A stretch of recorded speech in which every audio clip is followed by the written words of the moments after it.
नमस्कार, स्वागत है आपका ईटी नाउ स्वदेश पर। आप देख रहे हैं खरा सौदा। मैं हूं आपके साथ शेषा अध्वर्यु और मेरे साथ अभिषेक, जो हमारे नोएडा स्टूडियो से हमारे साथ जुड़ चुके हैं। और अगले 2.5 घंटे में हम आपको बताएंगे ग्लोबल बाजारों से क्या संकेत निकल कर आ रहे हैं, खबरों के दम पर, ब्रोकरेज रिपोर्ट्स के दम पर कौन से स्टॉक्स फोकस में रहेंगे। और हमारे साथ कई सारे दिग्गज मेहमान जुड़ेंगे जो हमें ट्रेडिंग के लिहाज से कौन से स्टॉक्स पर आपको नजर रखनी चाहिए वो बताएंगे। लेकिन सबसे पहले वो 4 बड़े ट्रिगर्स जहां पर आज एक्शन दिखेगा उस पर नजर डालेंगे। ग्लोबल बाजारों से संकेत कमजोर निकल कर आ रहे हैं। डाउ जोन्स 420 अंक टूटकर कल बंद हुआ।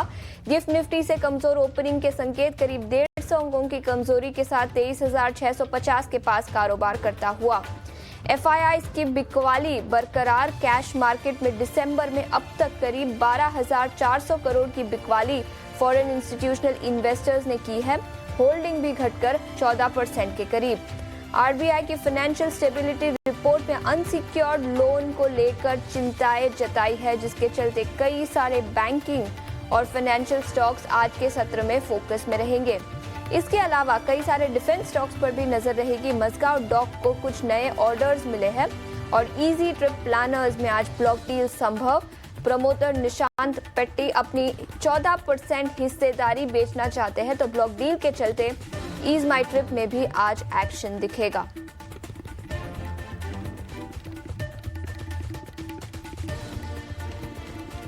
तो ये 4 बड़े ट्रिगर्स जहां पर आज एक्शन दिखाई देगा। लेकिन इसके अलावा ग्लोबल बाजारों के संकेतों की बात करें तो कई सारे एशियाई बाजार आज बंद है। याद रखिए, हांगकांग के बाजार तो बंद है ही, लेकिन इसके अलावा जापान और कोरिया के बाजारों में भी आज छुट्टी है। तो एशियाई बाजारों से ज्यादा कुछ संकेत नहीं है, लेकिन अमेरिकन मार्केट्स कल लाल निशान में बंद हुए। यूरोपियन बाजारों में भी कमजोरी दिखी और अभिषेक, कमोडिटी मार्केट में भी पिछले कुछ दिनों से सुस्ती दिखी है।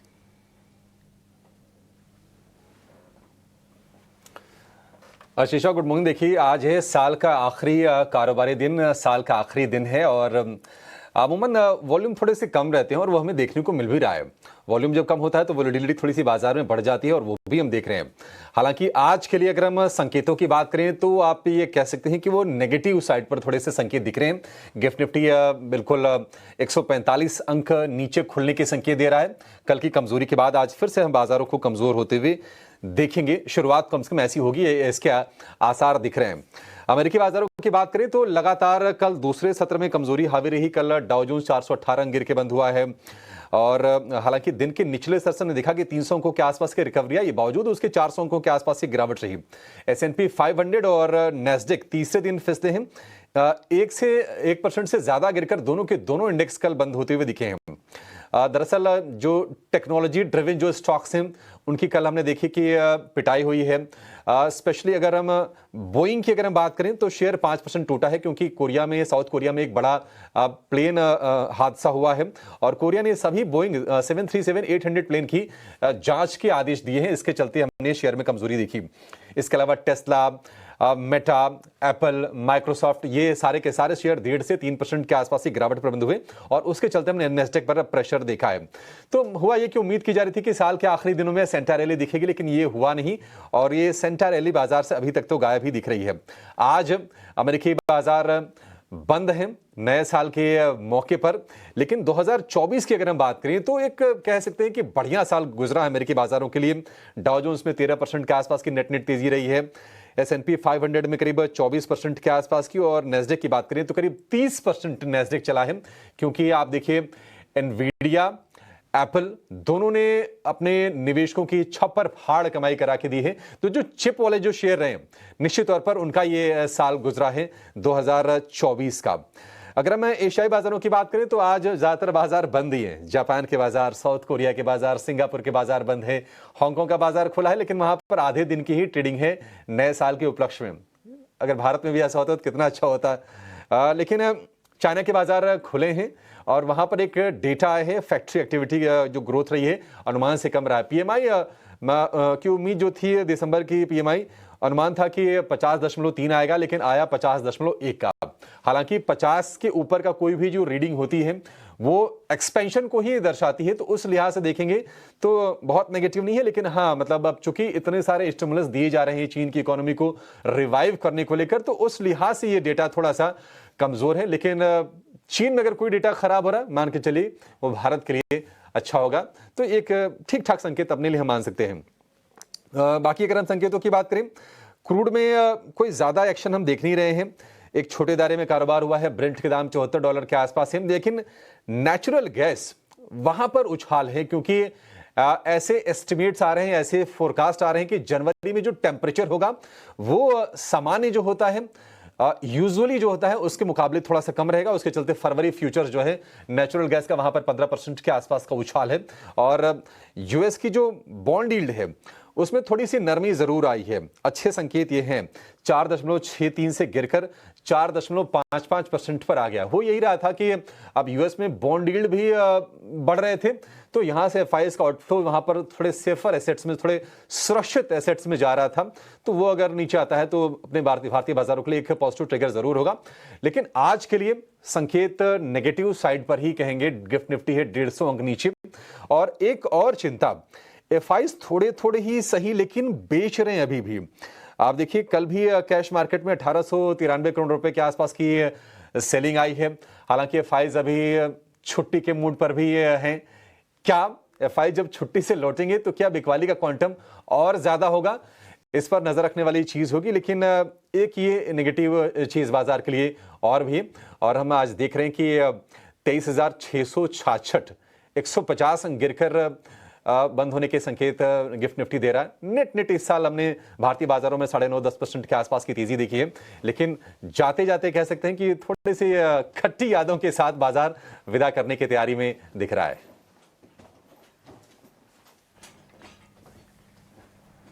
बिल्कुल, तो ये ग्लोबल बाजारों से संकेत। कई सारे एशियाई बाजार आज बंद है, लेकिन अमेरिकन मार्केट्स, जैसे अभिषेक बता रहे थे, 2024 की बात करें तो काफी अच्छे रिटर्न्स अमेरिकन मार्केट्स में दिखे हैं। लेकिन हाँ, पिछले 2-3 महीनों में कई सारे कंसर्न्स है, मैक्रो कंसर्न्स, कंजम्पशन को लेकर कंसर्न्स है, जिसके चलते कमजोरी दिखी है। तो शायद लास्ट के 2-3 मंथ्स कमजोर रहेंगे। लेकिन पूरे साल की बात करें तो डाउ जोन्स करीब 13% की तेजी के साथ बंद हुआ अमेरिकन मार्केट। नैस्डैक की बात करें तो यहां पर करीब 30% के गेन्स 2024 कैलेंडर ईयर में दिखे हैं।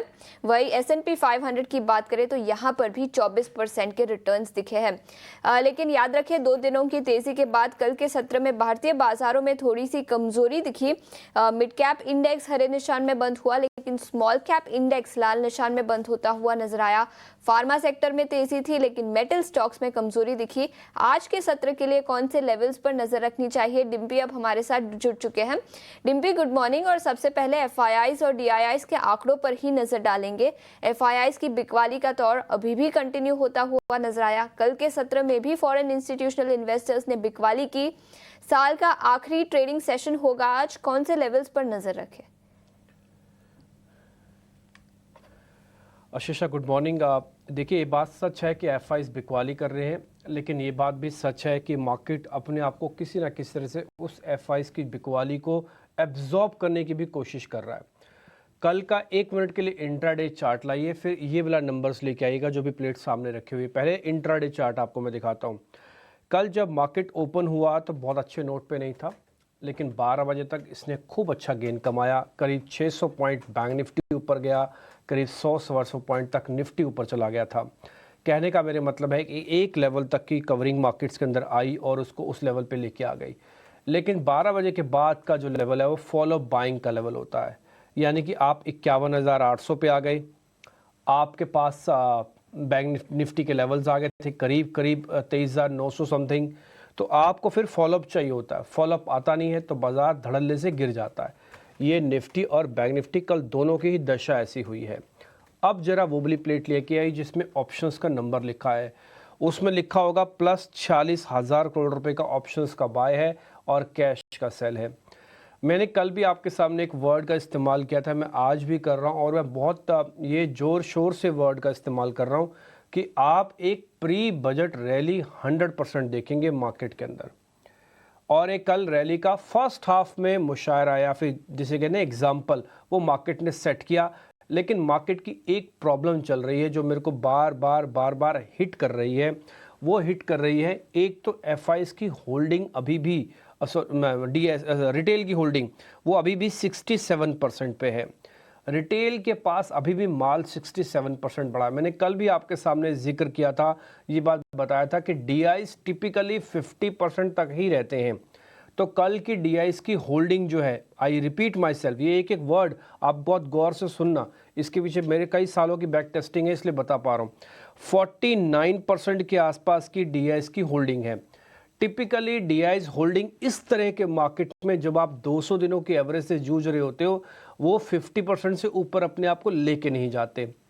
आपको और मेरे को अब याद भी नहीं होगा कि 50% से ऊपर की कब डीआईज की लॉन्ग की होल्डिंग थी, और वो अपने चरम सीमा पर यानी कि 49% पे ऑलरेडी लॉन्ग करके डीआईज आके रुक गए हैं। एक चीज़ मैं आपको और बताता हूँ, रिटेल के पास 67% का माल है। रिटेल, मैं खिलाफ नहीं हूँ, बट रिटेल 67% की माल की होल्डिंग रख के बाजार के अंदर कोई बहुत बड़ा मूव नहीं देख सकता, क्योंकि ऑलरेडी वो पहले से ही जैम पैक है, पहले से ही माल लेके बैठा है और इसी उम्मीद में बैठा है कि 2025 उसका बेहतर जाएगा या फिर पोजीशन काफ़ी ठीक होगी। थोड़ा बहुत माल उसको ऊपर जाके हल्का करना पड़ेगा, क्योंकि सिस्टम में एक ही पैसा है।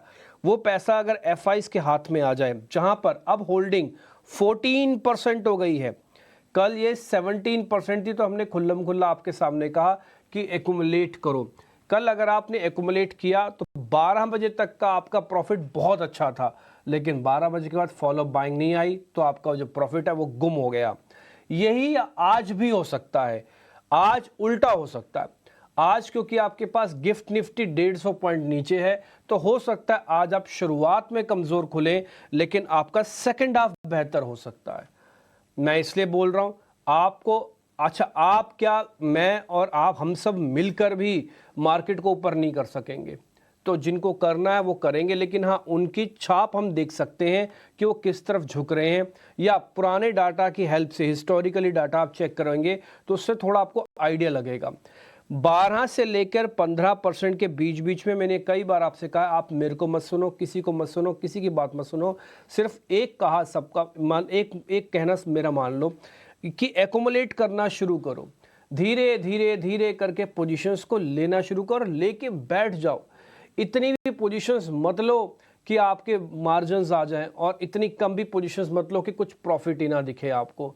एग्जाम्पल के तौर पर 25% टोटल पोर्टफोलियो का अगर आप इंडेक्स में लगाना चाहते हो, तो मैं आपको 100% में से 25 रुपये लगाने की अनुमति यहाँ पे दे सकता हूँ। वो इसलिए, और आपको एक्यूमुलेट करना है, और एक्यूमुलेशन बहुत इंपॉर्टेंट है ना। आप एक दिन में हो सकता है बाजार ना देखें, लेकिन 3-4 दिन, 5 दिन, 10 दिन में मार्केट इन लेवल्स को पीछे छोड़ के 100% आगे जाएगा। तो ये मैं एफआईज के डाटा पे बता देता हूँ। मैंने आपको 4 चीज़ें नोटिस कराई हैं एफआईज के नंबर में। फर्स्ट इज 46,000 करोड़ की ऑप्शंस के अंदर बाइंग है। जब जब ऑप्शंस के अंदर बाइंग होगा, कैश का सेलिंग होगा, मार्केट अपने सपोर्ट्स को बचाने के लिए आएगा। ये कई बार मैं बता चुका हूँ। दूसरा, 14% के आसपास की लॉन्ग पोजीशंस है एफआईज की। ये बेस इंडिया से बाहर चले जाएंगे क्या एफआईज? आपको ऐसा लगता है? किसी को भी ऐसा लगता है? अगर किसी को भी ऐसा लगता है तो शायद एक बार उसको वापस पढ़ के आना चाहिए। एफआईज इंडिया से कभी बाहर नहीं जाएंगे। हाँ, एफआईज कम हो सकते हैं, एक्सट्रीम कम हो सकते हैं, तो एक्सट्रीम कम वाली कंडीशंस में हम आ गए हैं। अब इससे ज़्यादा मेरे को लगता नहीं कि वो करेंगे दिक्कत। और तीसरा मैंने पॉइंट आपको बताया, वो ये बताया कि 67% रिटेल के पास पड़ा है। ये रिटेल का माल थोड़ा छटकना चाहिए बाजार के पुल बैक पे, और अगर आपके पास आ जाता है तो काम बन जाता है। आप इसी से अनुमान लगा लीजिए, सिर्फ अंदाज़ा लगा लीजिए आपके पास सिर्फ 14% का सपोर्ट है। जो सबसे बड़ा प्लेयर है सिस्टम का, वो सिर्फ 14% की एनर्जी दे रहा है आपको। उसके बावजूद भी आप अभी भी 23,000, 650, 800 की जद में, यानी कि 200 दिनों के एवरेज की जद में। आपने कहाँ कोई पैनिक लो बनाया है? इससे पैनिक लो आपको 23,300 का बना हुआ है, आपको मालूम होगा, नहीं तो आप चेक कर लेना। 23,300 का लो बना हुआ है, अभी आप वहाँ पे भी नहीं। इसलिए एक वर्ड है, मैं फिर से रिपीट करूँगा ज़्यादा समय ना लेते हुए, वो वर्ड है एक्यूमुलेशन। धीरे धीरे धीरे करके माल इकट्ठा करके शांति से बैठ जाइए, आपको अच्छा रिटर्न 100% आएगा। ठीक है। ये एफआईज की पोजीशनिंग और उनकी रणनीति क्या हो सकती है बाजार में, और आपको उनके आंकड़े देख के क्या करना चाहिए, इसको लेकर गाइडेंस पूरी आपको मिल गई। अब आते हैं निफ्टी पर। कल के सत्र में हमने देखा कि 12 बजे तक का बाजार ठीक था, उसके बाद थोड़ा सा मामला गड़बड़ हो गया। 168 अंक निफ्टी ने गंवाए और 358 अंक निफ्टी बैंक ने गंवाए। पहले निफ्टी की बातचीत कर लेते हैं डिम्पी। आज भी करीब 150 अंकों के गैप की संकेत दे रहा है गिफ्ट निफ्टी। क्या इस गैप को बाय करना है या फिर वेट करना है, क्योंकि आप कह रहे हैं कि कल वाली जैसी स्थिति बाजार में आज भी हो सकती है? उतार चढ़ाव होगा क्योंकि 14 का विक्स आ चुका है। मैं एक ही मिनट के अंदर आपको एक चार्ट भी दिखाऊंगा, लेकिन उससे पहले मैं एक पॉइंट ज़रूर आपके सामने रखना चाहूँगा। वो ये है कि हमारा जो पैनिक लो है 23,300 का है और 23,300 तक पहुँचने में हमको 23,500 का भी एक सपोर्ट को ब्रेक करना होगा। मैं एक मिनट के लिए ज़रा निफ्टी का चार्ट आपकी स्क्रीन पर दिखा रहा हूँ और ज़रा प्रोड्यूसर साहब से रिक्वेस्ट करूँगा ज़रा वो भी दिखाइएगा।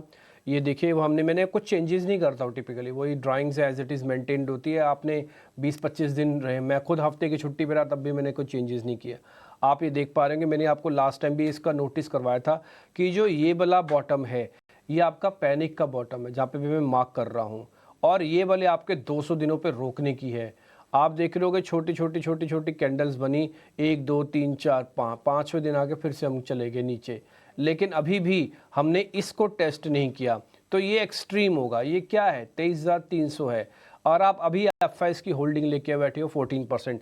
बाजार को तोड़ने के लिए कौन आएगा? क्या डीआईज अपना पैसा तोड़ेंगे? कभी नहीं तोड़ेंगे। क्या रिटेल को खुशी मिलेगी तोड़ के? बिल्कुल नहीं मिलेगी। वो तो शॉर्ट करते ही नहीं अमूमन। तो फिर शॉर्ट करता कौन है मार्केट में, या फिर एग्जिट मार कौन रहा है? वो तो एफआईएस मार रहा है। एफआईएस तो 14% पर आ चुका है। तो ये सारी की सारी चीज़ें इंडिकेट। एक और चीज़, पुट कॉल रेशो भी, मैं निफ्टी की पुट कॉल रेशो, निफ्टी के बारे में चर्चा हो रही है, निफ्टी की पुट कॉल रेशो भी 0.88 पे है। 0.50 0.60 पे तो ओवरसोल्ड हो जाता है, और अभी एक के नीचे जब तक रहेगा तो पुल बैक के चांसेस बनेंगे। आपको मेरी सारी लैंग्वेज से बार बार ये चीज़ का डाउट हो रहा होगा, क्यों ये बार बार पुल बैक के बारे में कह रहे हैं। मैं पुल बैक के बारे में इसलिए कह रहा हूँ क्योंकि यही ही तो मौके होते हैं जब आपका रिस्क रिवॉर्ड बहुत अच्छा होता है। अब आप ये सोचो, मैं जिस एफआईएस की होल्डिंग आपको बार बार चौथी पांचवी बार बता रहा हूँ, उनके पास खोने के लिए सिर्फ 5% है और पाने के लिए 50% है। रेशो कितनी हुई? 1:10 की। इससे कम और इससे बेहतर तरीके से कोई चीज़ आपके सामने कैसे परोस सकता है? तो इसलिए मैं कह रहा हूँ कि धीरे धीरे करके एक्यूमुलेट करो। और दूसरी बात, मान लीजिए हमारे स्टॉप लॉस कटे, मान लीजिए एक मिनट के लिए मैं हाइपोथेटिकल सिचुएशन ले भी लेता हूँ, तो क्या खो रहे हो आप? क्या आप मार्केट में रहने का आपको ये अधिकार नहीं है कि आपको 5 रुपये खोएंगे? आप ऐसे कि ब्रह्मा जी का आशीर्वाद थोड़ी लेके आए हैं कि जो मार्केट के अंदर आएगा वो सीधा का सीधा पैसा ही बनाएगा, और जो 18 स्वदेश देख रहा है वो कभी गलत हो नहीं सकेगा। ऐसा नहीं होता। बड़े से बड़े इंस्टीट्यूशन से भी गलती होती है, और डाटा की अपना मार्केट अपने तरीके से चलेगा। तो आप एक छोटा मोड, आपके हाथ में क्या है? आपके हाथ में मार्केट को चलाना है, गिराना है? बिल्कुल नहीं। आपके हाथ में अपने सिर्फ सौदों को पंच करना है और क्या चेक करना है? अपना रिस्क रिवॉर्ड। ये आपके हाथ में है बस, इसके अलावा आपके हाथ में कुछ नहीं है। बोले जी नहीं बैलेंस शीट हमारे हाथ में, अरे वो तो कंपनी के हाथ में बॉस। इंडेक्स आपके हाथ में नहीं, आपके हाथ में नहीं है वो। आपके हाथ में सिर्फ अपना रिस्क रिवॉर्ड सौदा पंच करना है। तो सौदा पंच करते समय ये चेक करो कि मेरा रिस्क रिवॉर्ड क्या मेरे को अलाउ करता है। मेरा रिस्क रिवॉर्ड अलाउ कर रहा है, आपका करे ना करे अपने वित्तीय सलाहकार से एक बार पूछिएगा ज़रूर। तो निफ्टी पे मैं 2 सपोर्ट आपके सामने रख देता हूं। पहला 23,500 का, और दूसरा एक पैनिक लो वाला भी है जो मैंने आपको चार्ट के जरिए दिखाया है, वो है 23,300 का। तो मेरे लिए 23,300, 23,500 ना केवल ये सपोर्ट के एरियाज हैं बल्कि एक्यूमुलेशन के भी एरियाज हैं।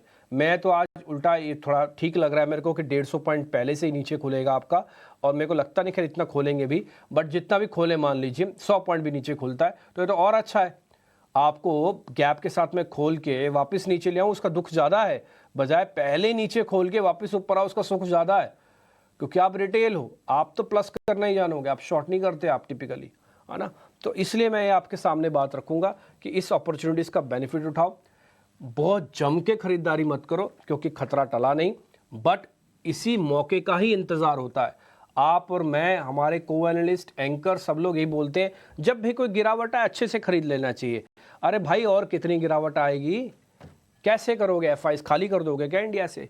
तो मैं सिर्फ और सिर्फ एफआईएस को अपना बेस बना के, मैंने और कोई जिक्र ही नहीं कर रहा, मैं सिर्फ और सिर्फ एफआईएस की होल्डिंग को बेस बना के मैं धीरे धीरे करके एक्यूमुलेशन के लिए एग्री हूँ। और मेरे को लगता है यहाँ से 2-4 लॉट ज़रूर लेने चाहिए आउट ऑफ 10, और आपके पास अच्छा रिस्क रिवॉर्ड है। स्टॉप लॉसेस मैंने आपको नोटिस करवा दिए 23,500, 23,300 और ऊपर आते समय रेजिस्टेंस भी नोटिस करा देता हूँ 23,800, 23,900 और 24,000। ये रेजिस्टेंस मैं तीन दिन से आपको बता रहा हूँ कि 100 पॉइंट का रेजिस्टेंस है। 24,000 आने के बाद ये खतरा पूरी तरह से टल जाएगा, फिर आप एक नए युग में, नए एरा के अंदर आ जाओगे, फिर वहाँ देखेंगे। फिलहाल मैं उसकी बात ही नहीं कर रहा, ना ही मैं आपकी उम्मीद जगा रहा हूँ, ना ही मैं आपको डिप्रेस कर रहा हूँ। मैं तो सिर्फ और सिर्फ डाटा के बेसिस पर ये कह रहा हूँ कि एफआईज होल्डिंग को अगर हम बेस बना दें, एफआईज ज़्यादा इंडिया से बाहर जाएंगे नहीं और मेरे को पुल बैक मिले। और ये बैक टेस्टेड है, हाँ, ये मैं कोई नया नहीं बता रहा, ये पुराना भी ऐसे हो चुका है कई बार। तो आप यहाँ पे 2-4 लॉट ज़रूर लीजिए। ये कुछ इंपॉर्टेंट लेवल्स और स्ट्रैटेजी जहां पर आपको नज़र बनाए रखनी चाहिए। लेकिन इसके अलावा निफ्टी बैंक की भी बात करते हैं। यहां पर भी कल के सत्र में कमजोरी दिखी, करीब 350 अंकों की गिरावट के साथ निफ्टी बैंक 51,000 के नीचे कल के सत्र में बंद होता हुआ नजर आया। डिम्पी, बैंक निफ्टी पर क्या रणनीति होगी? देखिए, बैंक निफ्टी के अंदर भी एग्जैक्टली वही हुआ। कल इसके अंदर भी बढ़िया मूवमेंट आया। आपको मैं वो चार्ट आपको दिखा देता हूँ, उससे काफ़ी हद तक आपको आइडिया लग जाएगा। एक और चीज़ जब ये दिखाई दी है सामने, तो 1 मिनट के लिए रोकना। 450 पॉइंट के आसपास का प्रीमियम लगा हुआ है, यानी कि कल फ्यूचर्स नहीं टूट रहे थे, फ्यूचर्स ने 100 पॉइंट अपने आप को बचाया। अगर कल बैंक निफ्टी 600 पॉइंट टूटा है, 400 पॉइंट टूटा, तो उस टूटने में से 400 पॉइंट टूटा, उसमें से 100 पॉइंट फ्यूचर्स के नहीं टूटे, क्योंकि उनके प्रीमियम्स हाई हो गए थे। क्योंकि कल जब बाजार तोड़ रहे थे तब 350 था, बंद होते होते 450 है, तो 100 पॉइंट से तो वैसे ही आपकी बचत हो गई। ठीक है जी। अब आओ जरा चार्ट पे। अब इस चार्ट में आप देखोगे कि 200 दिनों की एवरेज ब्रेक ही नहीं हुई है, और मैंने कई बार आपको नोटिस कराया है। आपने कल एक्सपर्ट्स को भी सुना होगा, कल भी हमने आपके सामने यही बात रखी थी कि पहली शुरुआत आप बैंक निफ्टी से करना। आपको पता है कल निफ्टी और बैंक निफ्टी में अंतर कितना था ग्रीन में आने का? करीब 1 घंटे का। बैंक निफ्टी 1 घंटे पहले ग्रीन में आ गया था, निफ्टी को आने में 1 घंटा लग गया उसके पीछे, बट बैंक निफ्टी 1 घंटे पहले आके 300 पॉइंट ऊपर खड़ा हो गया था। तो एग्जैक्टली बैंक निफ्टी अच्छी कंडीशंस में है। आपने चार्ट से देखा होगा, ये 50 दिन की एवरेज को हिट किया, फॉलो बाइंग आई नहीं, और उसके बाद मार्केट को वापस जाना पड़ा। लेकिन अभी भी 200 दिनों की एवरेज बची हुई है। इसके बीच में चर्निंग रेंज है, जैसे यहाँ पे पहले चर्न कर चुके हो, फिर ब्रेकआउट हुआ, फॉलोअप आया नहीं, वापस चर्निंग रेंज में आ गए। तो जब तक ये लाइन टूटेगी नहीं और ये लाइन पार होगी नहीं, बड़ा मूव मार्केट के अंदर आएगा नहीं। इसी के बीच में भी आप फंसे रहोगे। तो फिलहाल आपके पास क्या है करने को? आपके पास ये है कि धीरे धीरे करके एक्यूमुलेट करो। इसका स्टॉप लॉस क्या हो सकता है? 50,500 की रेंज का 200 दिनों का एवरेज है। एफआईज की होल्डिंग 14% है, 1 के नीचे का पुट कॉल रेशियो है। एचडीएफसी की पोजीशन खराब ही नहीं हुई है, अभी तो ठीक है, 1700 की रेंज में ही चल रहा है। तो कहने का मेरे मतलब ये है कि बड़े प्लेयर्स का योगदान है। दूसरा, एफआईज की होल्डिंग ठीक आ गई है। तीसरा, पुट कॉल रेशियो ठीक है। चौथा, नंबर्स अभी ठीक है, 200 दिन ब्रेक नहीं हुआ है। तो ये सारी चीज़ें अलाउ तो करती हैं कि धीरे धीरे आप बाय करो, एक्यूमुलेट करो। आई रिपीट माई सेल्फ, आप किसी गलत फहमी में मत रहना। मैं आपका हाथ पकड़ के सौदा प्लस नहीं करा रहा, अगर आपका मन नहीं है तो भले मत करना, लेकिन मैं इस चीज़ के लिए बार बार आपको थोड़ा फोर्स करके बोलूँगा कि 10 में से 2 लॉट लेने में बुराई नहीं है। वो इसलिए क्योंकि रिस्क रिवॉर्ड बहुत अच्छा है, इसलिए कह रहा हूँ। अदरवाइज मेरे को ऐसा कुछ नहीं पड़ा, मेरे को रिस्क रिवॉर्ड जमता है इसलिए ले रहा हूँ, क्योंकि मेरे को पता है कि एफआईज 10 से नीचे नहीं जाएगा, और अभी वो 14 पे आके खड़ा हो गया, तो मेरे लिए सिर्फ 4 का रिस्क है। ठीक है, तो इसलिए मैंने वो सारे लेवल्स भी आपको नोटिस करा रहा हूँ। मैं इंडेक्स ऑप्शंस वाले जो भी ट्रेड कर रहे हैं वो थोड़ा सावधानी से करें, जब भी आपको मौका मिले कीजिएगा। जैसे कल फर्स्ट हाफ में कॉल्स वालों के खूब पैसे बने, सेकंड हाफ में पुट्स वालों के बहुत पैसे बने। तो आप ना बैठे रहो ऐसे कुंडली मार के सांप की तरह, जैसे शिकार आपके पास है तभी आप कूदो। आप अपने आप से रेंगते हुए मत जाओ शिकार के पास, मर जाओगे, कोई ना कोई आपको मार दे। अब बैठे रहो, शिकार आप तक अपने आप आएगा, ऑप्शंस के ट्रेड आप तक अपने आप आएंगे चल के। अपने आप को उन तक मत समर्पण करो, उनको आने दो अपने आप। आपको खुद से पता लग जाएगा, अच्छा बेस बन रहा, अब यहाँ से मार्केट थोड़ा ऊपर जा सकता है, मैं एक ऑप्शंस का एक्सपेरिमेंट करके देखता हूँ। वैसे आप करो। ये पुट कॉल रेशियो है, बैन में कोई शेयर है नहीं, और कुल मिला के मोटा मोटी सेटअप हमने आपके सामने रख दिया। बस मैंने एक ही चीज़ के बेस पे चल रहा हूँ। मेरे को पता है कि मार्केट का सेंटिमेंट खराब है, लेवल्स भी खराब हैं, बस एक चीज़ का बेस मेरे के लिए मेरे हक में जा रहा है बार बार, वो जा रहा है कि एफआईज की होल्डिंग 14% आ चुकी है, वो 10 से नीचे जाते नहीं हैं। विशाली पारेख, किरण जानी, रचना वैद्य हमारे साथ जुड़ चुकी हैं, आज के हमारे मेहमान हैं। आज इस साल का आखिरी दिन 31 तारीख को हम कर रहे हैं उनसे बातचीत, और कल जब नई सुबह होगी तो नए साल के प्रवेश के साथ उनसे बातचीत होगी। विशाली मैम, बहुत बहुत शुक्रिया, थैंक यू वेरी मच। अच्छा लग रहा है आपसे बातचीत करके आज। रचना मैम आपका भी शुक्रिया, थैंक यू वेरी मच, आपने समय निकाला। किरण सर आपका भी शुक्रिया, thank you very much time निकालने के लिए। विशाली मैम ये बताइए कि मार्केट के अंदर रिस्क रिवॉर्ड तो ठीक है ना, छोटा मोटा एक्सपेरिमेंट करने में क्या बुराई है, क्योंकि आपके पास अभी 50 दिन 200 दिनों का एवरेज बैंक निफ्टी का है और निफ्टी भी नियर टू अपने सपोर्ट एरियाज है और एफआईज की होल्डिंग कम हुई है, तो एक रिस्क लिया जा सकता है 10 में से 2 लॉट का। आप क्या कहते हो मैम? वेरी गुड मॉर्निंग सभी लोग को। तो पहले तो कहा जाएगा कि ये वीकली रेंज जो हमारी Good निफ्टी की थी वो है 23,500 की, और आज ही हम देख रहे हैं कि गैप डाउन ओपनिंग की संभावना है, and I think we will reach towards those levels. So वहां से बाउंस जरूर आ सकता है, but and compare to that bank Nifty फिर भी स्ट्रेंथ दिखा रहा है। सो 50,800 कैश स्पॉट लेवल पे सपोर्ट है, वो टूटता है तो आई थिंक 50,000 की तरफ भी जा सकता है, बट फिलहाल I think bank Nifty is still better. So support आएगा तो बैंक निफ्टी से ही आना चाहिए, और निफ्टी में जैसे कि मैंने कहा 23,500 का सपोर्ट दिख रहा है। अगर वो सपोर्ट टूट रहा है तो फिर it is a word of caution, तो फिर दोबारा हम देख सकते हैं 23,300 and so on. Bias corrective है, बट ये लेवल पे एक बाउंस बैक जरूर आ सकता है। एक बाउंस बैक छोटा सा आ सकता है, एग्जैक्टली वही लेवल्स हैं जो हमने भी आपको नोटिस कराया। 50,800 का बैंक निफ्टी का एक सपोर्ट एरिया है, मैम ने भी वही आपको नोटिस कराया, और 23,500 भी आपका वही सपोर्ट एरिया है जो हमने अभी थोड़ी देर पहले आपके सामने बात रखा, मैम ने भी वही बात रखी है। छोटा मोटा रिस्क लीजिए, अब नहीं लेंगे तो कब लेंगे, ये बात याद रखिएगा। और मैं बोलूँ छोटा मोटा, ये वर्ड भी याद रखना है कि छोटा मोटा रिस्क लेना है, स्ट्रिक्टली स्टॉप लॉस को फॉलो करना है। रचना मैम से शुरू करते हैं आगे, अब स्टॉक्स की बारी। रचना मैम गुड मॉर्निंग, जरा बताइए आज आपके शेयर्स कौन से हैं? जी गुड मॉर्निंग। और जो मेरे आज के स्टॉक है उसमें एक तो है एमएनएम फाइनेंस। एमएनएम फाइनेंस में क्योंकि हम थोड़ा गैप डाउन खुलने वाले हैं, इसके लिए मैंने इसको चूज करा है। और मेरा ये मानना है कि अगर ये डाउन साइड पे थोड़ा सा गैप के साथ खुलेगा, एंड से फॉर एग्जांपल अगर ये 260 के आसपास खुल जाता है और हमें वहां पे एंट्री उसके आसपास मिलती है, तो यहाँ पे रिस्क रिवॉर्ड रेशियो बेटर बैठेगा। तो 258 के एसएल के साथ जैन फ्यूचर्स को हम लॉन्ग करेंगे, और यहाँ पे हमारा टारगेट होगा फिर 265 एंड इवन 268। और उसके अलावा एक नाम जिसपे मैं नजर रखूंगी, that could probably be Coforge. Coforge में हमने पिछले शो में भी आपको कॉल दिया था, जहाँ पे 10,000 तक के टारगेट्स की बात करी थी, वो हमने कल होते हुए देखा है। तो फ्यूचर्स में अभी थोड़ी और स्पेस अवेलेबल है, तो यहाँ पे कोफोर्स पे भी हम डिप्स पे बाय करने की सलाह देंगे, और दोबारा से यहाँ पे फ्यूचर्स भी 10,000 को टच करे ऐसी पॉसिबिलिटी है। पहला टारगेट 9,900 का रखेंगे, उसके बाद 10,000।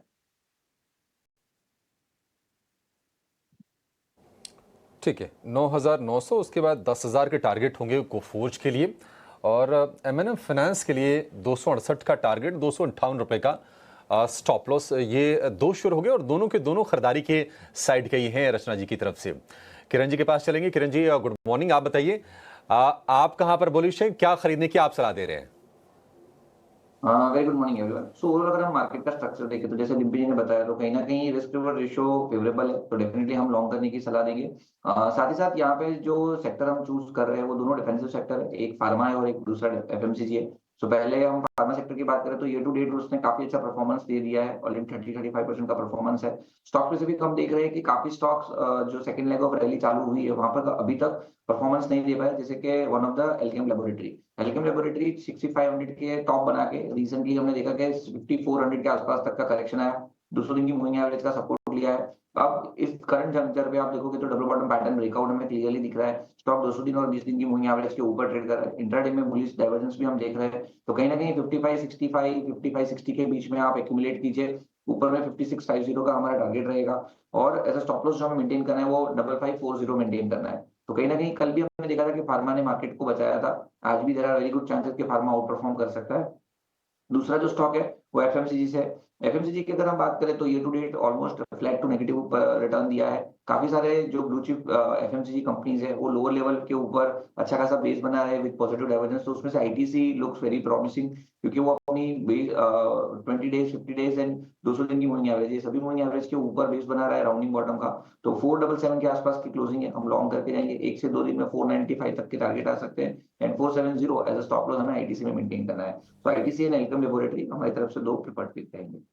ठीक है, तो आईटीसी इस स्टॉक पर खरीदारी की राय 495 तक के लेवल्स नजर आ सकते हैं। और इसके अलावा अल्केम लैबोरेटरीज फार्मा सेक्टर सबसे बड़ा सेक्टोरल गेनर था कल के सत्र में, और इसी सेक्टर से अल्केम लैबोरेटरीज पर खरीदारी की राय 5,650 रुपये प्रति शेयर का लक्ष्य और 5,540 रुपये प्रति शेयर का स्टॉप लॉस बनाने की सलाह किरण जी ने दी है।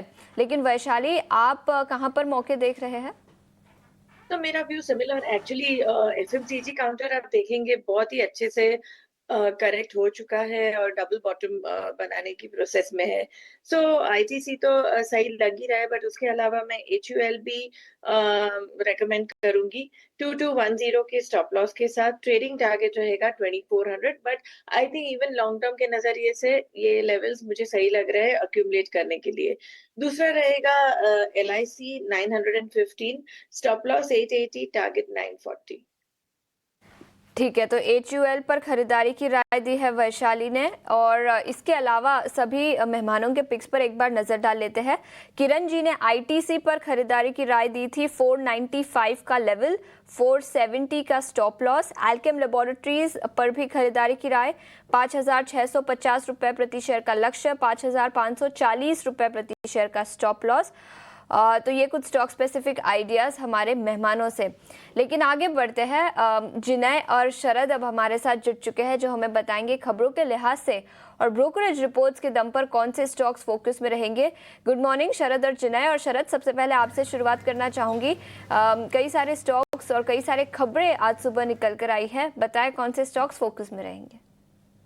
गुड मॉर्निंग आशीष। तो ऑफ कोर्स आज जो है बैंकिंग और बाकी सब जो फाइनेंशियल रिलेटेड स्टॉक्स है, खासकर की माइक्रो फाइनेंस कंपनीज, इन पे जो आज नज़र रहने वाली है, क्योंकि कल शाम को जो है देखा जाए तो आरबीआई की जो है फाइनेंशियल स्टेबिलिटी रिपोर्ट आई है। और इसके बारे में अगर हम बात करें तो यहाँ पे कहेंगे कि जो स्ट्रेस्ड इनकम है, जो आप कह सकते हैं जो स्ट्रेस्ड देखने मिल रही है अनसिक्योर्ड लोन्स में, उस पर जो है एक चिंताजनक स्टेटमेंट आरबीआई ने दिया है। और ओवरऑल देखा जाए तो जो स्ट्रेस्ड माइक्रो फाइनेंस की लोन्स है, वो मार्च के आंकड़े में बात करें तो सिर्फ 2.15% था। अब जो है सितंबर में हम बात करें तो ये डबल हो चुका है, 4.3% हो चुका है। और इसके अलावा ऑफ कोर्स देखिए क्रेडिट कार्ड का बैड लाइन रेशियो भी हायर लेवल्स पे 2.2% पे, एजुकेशन लोन्स भी 2.7% पे है। और ओवरऑल जो डिफ़ॉल्ट्स आ रही है अनसिक्योर्ड लोन्स की रीपेमेंट को लेके, उसको लेके चिंता आ रही है ज़रूर। तो ऑफ कोर्स बैंकिंग स्टॉक्स पे जो है नज़र रखिएगा कि स्ट्रेस आ रही है सिस्टम में। मुथूट फाइनेंस और बाकी सारे जो फाइनेंस कंपनीज भी हैं जिनके अनसिक्योर्ड लोन बुक्स ज़्यादा हैं, उन पे जो है नज़र रहेगी। और थोड़ी सी सेंटिमेंटली जो है आप कह सकते हैं थोड़ी सी वीकर सेट ऑफ रिएक्शन आ सकता है। गुजरात गैस सोर्सेज बता रहे हैं 18 नाउ स्वदेश को कि मोरबी की जो सिरामिक एसोसिएशन है वो 1 महीने का जो है प्रोडक्शन जो है रोक सकती है। कंप्लीट शटडाउन हो सकता है 15 जनवरी से 15 फरवरी तक। लेकिन याद रखिए इसका जो डिसीजन है, इसका जो निर्णय है वो 5 जनवरी को लिया जाएगा। अब ये डिसीजन इसलिए लिया जा रहा है क्योंकि ये जो शटडाउन है, इसका इम्पैक्ट जो है जो वीक एनवायरनमेंट है उसको ऑफसेट करने के लिए हो सकता है। ऑफ कोर्स जब अगर हम बात करें मोरबी एसोसिएशन की जो सेरामिक कंपनीज़ है, उनके डिमांड सप्लाई में भी इश्यूज आ सकते हैं। तो ऑफ कोर्स एक डेवलपिंग स्टोरी है, इसलिए आप गुजरात गैस और सेरामिक कंपनीज दोनों में ही नज़र बना के रखिएगा। पावर स्टॉक्स की बात करें तो पावर डिमांड ग्रोथ जो है वापस आ चुका है। दिसंबर के महीने में थोड़ी पॉजिटिव आई थी नवंबर में, और अक्टूबर नवंबर में थोड़ी कम थी। तो अब देखा जाए तो ऑफ कोर्स इम्पॉर्टेंट मूवमेंट जो है पावर स्टॉक्स में देखने मिल सकता है। और याद रखिए जो दिसंबर के आंकड़े आ रहे हैं, लास्ट टाइम इनके बेस लो लेवल्स के थे। मज़गांव डॉक की बात करें तो ऑलमोस्ट 2000 करोड़ का इनको भी ऑर्डर आया है मिनिस्ट्री ऑफ डिफेंस से, तो ये एक इम्पॉर्टेंट न्यूज़ फ्लो है। और आरवीएनएल की बात करें तो L1 बिडर आए हैं लगभग 140 करोड़ रुपए का एक इम्पॉर्टेंट प्रोजेक्ट जो है जो रेलवे से इनको मिला है। लुपिन की बात करें तो इन्होंने अक्वायर कर ली है हुमिसुलिन ब्रांड, जो कि ओन थी एली लिली से। अब इस एक्विजिशन से जो है लुपिन अपनी जो डायबिटीज़ पोर्टफोलियो है भारत में, उसको वो बढ़ाएंगे। आखिर में बात करते हैं फिर एक ब्लॉक डील आज हो सकती है ईज माई ट्रिप यानी कि ईजी ट्रिप प्लानर्स की, जहाँ पे प्रमोटर निशांत पित्ती अपनी इंटायर 14.21% स्टेक की बिकवाली कर सकते हैं और जो कुल वैल्यू है आपके डील का वो लगभग 780 करोड़ रुपए का हो सकता है। प्राइसिंग की बात करें तो लगभग 13% डिस्काउंट पे रहेगा और एज ए प्रमोटर इनके लिए ये क्लीन आउट ट्रेड रहेगा। लास्ट सितंबर में भी इन्होंने 14% स्टेक की बिकवाली की, तो टोटली 28% स्टेक और कंप्लीट एग्जिट ले रहे हैं। बट ओवरऑल प्रमोटर्स की स्टेक की बात करें तो अभी 50% है, वो घटकर लगभग 36% हो जाएगा। तो इस स्टॉक पे भी नज़र रखिएगा, सेलिंग प्रेशर आज आ सकती है। तो ये अहम स्टॉक्स है जो आज खबरों वाले शेयर्स पे जिसमें हमने डिस्कस किए हैं। लेकिन आज जो इम्पोर्टेंट न्यूज़ फ्लोज है ब्रोकरेज के तरफ से, ब्रोकरेज स्टेक क्या है, ब्रोकरेजेस की क्या इंपॉर्टेंट राय है, टारगेट प्राइसेस क्या है, उसको लाने के लिए हमारे साथ जुड़ रहे हैं जिन्हें ज़रा बताएं ब्रोकरेजेस में आज क्या है। बिल्कुल, कई सारे स्टॉक्स आज ब्रोकरेजेस के दम पर भी फोकस में रहेंगे। शुरुआत करते हैं अडानी विल्मार से। कल न्यूज़ आई थी कि अडानी जो है पूरा अपना स्टेक एग्जिट करेगा विल्मार ग्रुप से और इन्वेस्टेक की रिपोर्ट है, वहाँ पे उन्होंने अपनी जो मेंटेन होल्ड रेटिंग है उसको मेंटेन किया। जो टारगेट प्राइस अडानी विल्मार के लिए वो है 397 रुपीज़ का। उनका मानना है कि जो सिंगल प्रमोटर ओनरशिप अब निकल कर आएगी कंपनी में वो एक पॉजिटिव रहेगी। उसी के साथ जो एंटायर ट्रांजैक्शन है उनको लगता है आने वाले 12 महीनों में कंप्लीट होता हुआ नजर आएगा। इसके अलावा जेपी मॉर्गन की भी रिपोर्ट है जहाँ पे उन्होंने अपनी अंडरवेट रेटिंग को बरकरार रखा। जो टारगेट प्राइस अडानी विल्मार का वो है 320 रुपये। उनका मानना है कि कंपनी ऑलरेडी एक सिग्निफिकेंट सोर्सिंग, सप्लाई चेन और स्केल एडवांटेज ऑलरेडी उसके पास है कंपनी के पास। और जो 40 टाइम्स FY26 का पी रेशियो है जो निकल कर आ रहा है वो उनको लगता है वेल प्राइस्ड इन है फ्रेंचाइजी की ओवरऑल स्ट्रेंथ को लेकर। इसके अलावा इंडस टावर ये आज फोकस में रहेगा। सिटी की रिपोर्ट है, उन्होंने अपना जो 90D का पॉजिटिव कैटलिस्ट था उसको एक रिटेरेट किया। जो टारगेट प्राइस है वो है 485 रुपीज़ का। उनका मानना है कि जो डिविडेंड रीइंस्टेटमेंट था Q3 और Q4 सेकेंड हाफ में एक विजिबिलिटी उनको उसमें इम्प्रूवमेंट नज़र आती है। उसी के साथ जो केपेक्स में हमें डिक्लाइन देखने मिला है वो फ्री कैश फ्लो जनरेशन को एड कर रहा है, तो ज़्यादा कैश फ्लो कंपनी जनरेट कर पाएगी उनका मानना है। और इसी के अलावा अगर हम अभी कंपनी के वैल्यूएशन साइड पे देखेंगे तो 6% और 8% डिविडेंड यील्ड पे ट्रेड करती है बाय साइड और हाई रिस्क प्राइस रिस्पेक्टिवली उसको लेकर। इसके अलावा वोडाफोन आइडिया ये भी फोकस में रहेगा। सिटी का मानना है कि पहले तो बाय रेटिंग रिटेन किया और जो टारगेट प्राइस दिया है वो है 13 रुपीज़ का और उन्होंने काफ़ी हाई रिस्क रिटेन करके वोडाफोन आइडिया को रेटिंग दी है। उनका मानना है कि आगे चलकर डेट रिपेमेंट पे कंपनी क्या क्लैरिफाई करती है वो एक की मॉनिटरेबल रहेगा। उसके अलावा 7 जैन को एक EGM शेयर होल्डिंग मीटिंग है अप्रूवल के लिए, जहाँ पे वोडाफोन ग्रुप जो है कंपनी के शेयर्स एक्वायर करेगा। करीब 1980 करोड़ का ये अप्रूवल हो सकता है और जो प्राइस अप्रूवल प्राइस है वो है करीब 11.2 पर शेयर के लेकर। इसके अलावा बैंकिंग स्पेस भी आज फोकस में रहेगा। UBS की रिपोर्ट है जहाँ पे उन्होंने कहा है कि जो माइक्रो फाइनेंस का PAR 0 था जो कि ओवरड्यूज थे वो मंथ ऑन मंथ बेसिस पे 1.1% से बढ़ गए हैं नवंबर में। टोटल नंबर अब स्टैंड करता है 18.6% पे। और भी हम कंपेयर अगर करें सितंबर के लेवल से तो वहाँ पे 2.4% से इंक्रीज ये जंप देखने मिला। और वही मार्च 2024 से ये जो टोटल जंप है ये करीब 6.2% का नज़र आया है। आगे चल के उन्हें H2 में क्या लगता है कि जो स्लिपेजेस है वो एक हायर साइड पर देखने मिलेंगे कंपेयर टू H1। और जो इफेक्ट कलेक्शंस का हमें नज़र आया फ्लड्स और फेस्टिविटीज़ को लेकर अक्टूबर में, वो उन्हें लगता है पार्शियली एक रिवर्स्ड होते हुए नज़र आ रहे हैं। हालांकि स्ट्रेस अभी भी उन्हें लग रहा है कि Q3 में भी नज़र आएगा। जो मैनेजमेंट कमेंट्रीज आ रही है उसके लेके स्ट्रेस अभी भी नज़र आ सकता है। ओवरऑल सेक्टर पे वो न्यूट्रल रेटिंग देते हैं और उनके जो टॉप 3 पिक्स है वो है HDFC बैंक, ICICI बैंक और फेडरल बैंक। तीनों पर ही बाय रेटिंग बरकरार रखी है। HDFC बैंक के लिए टारगेट प्राइस है 2100 रुपये का, ICICI के लिए 1575 और फेडरल बैंक के लिए 250 रुपीज़। तो ये रहेंगे अहम स्टॉक जो ब्रोकरेज के दम पे आज फोकस में दिखेंगे। ठीक है, तो इसमें कुछ बैंक्स हैं। अदानी विल्मर के ऊपर भी एक रिपोर्ट आई हुई है और आइडिया के ऊपर भी है। तो तीनों चीज़ें नोटिस करने वाली हैं। सारी रिपोर्ट्स बहुत अहम है last day of the calendar year. तो एक एक करके लेते हैं। पहले आते हैं, जरा यही बैंक वाली रिपोर्ट को रखिएगा। इसमें से मैंने एक ICICI बैंक को चुना है। एक बार जरा ICICI बैंक को स्क्रीन पर रखिएगा। रचना मैम, ICICI बैंक कितनी स्ट्रेंथ आप उसमें देखते हैं? मैं नए साल के अंदर अपना पोर्टफोलियो डिज़ाइन कर रहा हूँ या फिर नए साल के अंदर अपने पोर्टफोलियो को रीचेक कर रहा हूँ, तो मैं ICICI बैंक को वेटेज देना चाहता हूँ। क्या मैं ठीक कर रहा हूँ? जी, अगर आप लॉन्ग टर्म से हिसाब से देख रहे हैं आईसीआईसीआई बैंक को और अगर पोर्टफोलियो में ऐड करना चाहते हैं, तो आईसीआईसीआई बैंक को कर सकते हैं ऐड और रिजिक करके आप उसको ऐड करते हैं, तो करीब-करीब 1190 का एक स्टॉप लॉस लॉन्ग टर्म के हिसाब से होल्ड करना चाहिए वीकली क्लोजिंग बेसिस पे और ये कोई ज़्यादा बड़ा नहीं है लॉन्ग टर्म के हिसाब से। 1190 के एसएल को रख के अगर आप इसको ऐड कर सकते हैं तो जरूर करना चाहिए। इसके पिछले क्वार्टर के रिजल्ट्स भी अगर आपको याद हो बहुत अच्छे थे और काफी वीक सीजन में अच्छे रिजल्ट्स लेकर आया था बैंक और काफी near to all time high है और ट्रेंड काफी क्लियर है। तो मेरे हिसाब से यहाँ पे आने वाले 6 to 12 मंथ्स के अंदर हम इसको 1500 प्लस जाते हुए देख सकते हैं। 1500 एक बार निकल गया तो 1700 के लिए भी ये स्टॉक ओपन हो जाएगा। यूबीएस जो कह रहा है बात वो बिल्कुल ठीक है। यूबीएस कह रहा है कि आप इस शेयर को होल्ड करें। उनका टारगेट 1575 का है। ऑलमोस्ट आप भी 1500 प्लस से 1700 तक का रेंज बता रहे। मैं एवरेज 1575 ही पकड़ता हूँ। यूबीएस ने स्टॉप लॉस नहीं दिया, वो स्टॉप लॉस आपने दे दिया, वो है 1190 का। तो आप इसको एक बार पोजिशनली लेके बैठो। कई बार साल में ऐसे मौके आते हैं जब आपको अच्छे शेयर्स की तलाश होती है।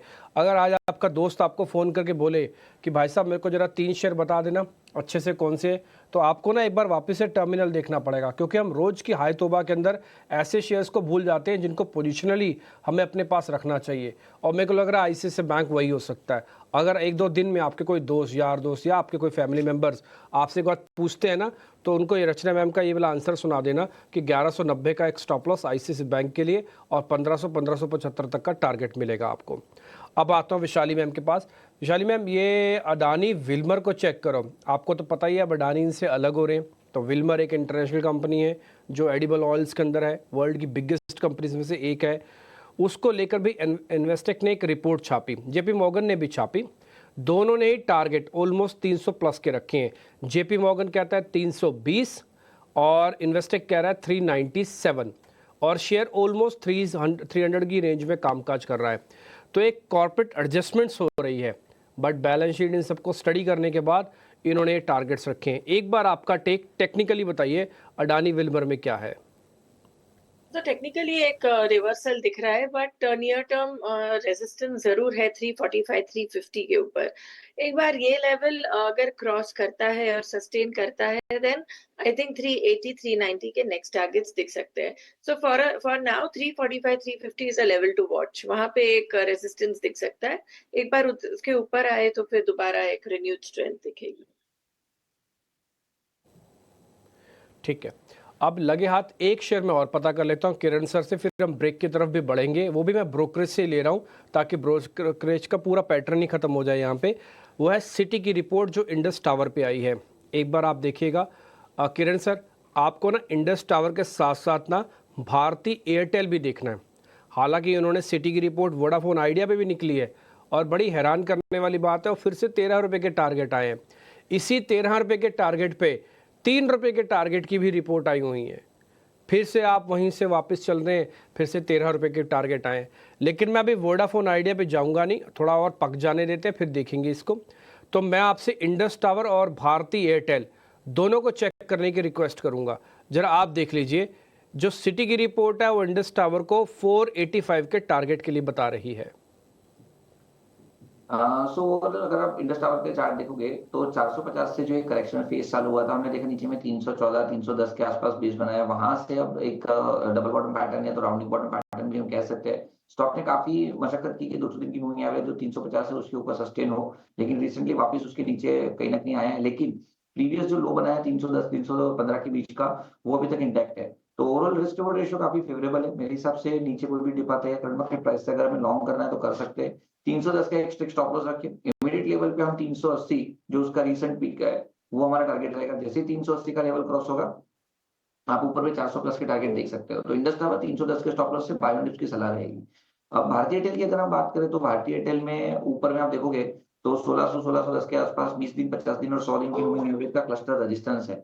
मेरे हिसाब से जब तक वो क्लस्टर रेजिस्टेंस क्रॉस नहीं करेगा, नई खरीदारी के लिए थोड़ा वेट एंड वॉच कहेंगे हम। साथ ही साथ लोअर टाइम फ्रेम पे आप राइजिंग ट्रेंड लाइन के सपोर्ट के आसपास है। तो जिनके पास भी है ये पर्टिकुलर स्टॉक भारती एयरटेल, उसमें 1560 का एक स्ट्रिक्ट स्टॉप लॉस रखे, क्योंकि 1560 का अगर लेवल ब्रेक होता है तो चांसेस ये 1500 तक का एक करेक्शन फेज आ सकता है। तो एज ऑफ नाउ भारती में बाइंग, न्यू बाइंग के लिए तो नहीं रिकमेंड करेंगे, लेकिन 1560 का स्ट्रिक्ट स्टॉप लॉस के साथ आप होल्ड कर सकते हैं। ठीक है, आपकी दोनों बात को सुनने के बाद मेरे को ये समझ में आ रहा है कि भारती एयरटेल के अंदर इन्वेस्टमेंट्स की घाई नहीं, यानी कि जल्दी नहीं करनी चाहिए, थोड़ा रुकना चाहिए, होल्ड करके रखें इसको आप। एक स्टॉप लॉस 1560 का आपने दिया, लेकिन आपके पहले इंडस टावर को सुनने के बाद मेरे को लग रहा है कि उसको छोड़ना भी नहीं चाहिए।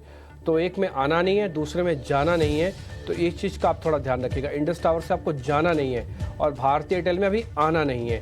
तो ये दोनों शेयर्स पे, जो दोनों ही टेलीकॉम से जुड़े हुए शेयर्स हैं, हमने आपके सामने व्यू रखा वाला है। हालांकि सिटी की रिपोर्ट है जो 485 को टारगेट दे रही है। इसी कमज़ोर शुरुआत के ही संकेत मिल रहे हैं और आज देखिए साल का, हफ्ते का, महीने का आखिरी ये कारोबारी सत्र इस साल का कह सकते हैं।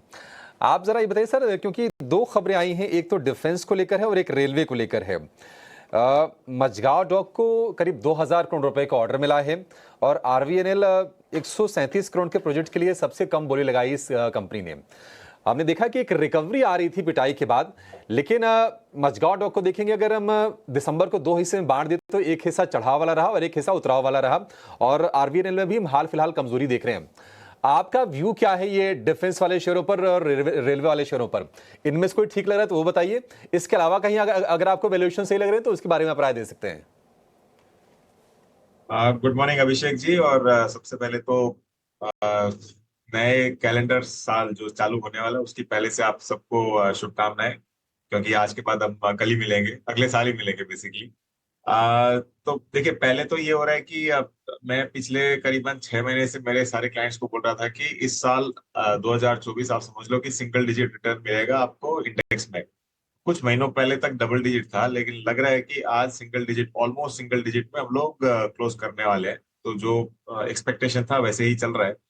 और आपसे कई बार पहले बात हुआ था, मैंने यही बार बार बोला कि जो डिफेंस है और रेलवेज है, जो वैल्यूएशंस पे वो स्टॉक्स चल रहे थे वो सस्टेनेबल नहीं है। अब किस कारण, कैसे, कब, ये करेक्शन कब आएगा ये किसी को नहीं मालूम होता है जनरली, लेकिन जैसे सोचा वैसे ही हुआ और ज्यादातर डिफेंस और रेलवे स्टॉक्स करीबन 30 से लेके 35% अपने पीक से नीचे आके करेक्शन में आपको आज के दिन चल रहे हैं। इन भाव में भी आप अगर पहले मैं डिफेंस की बात कर लूं, बहुत सेलेक्टिवली आपको कंपनीज में निवेश करना होगा।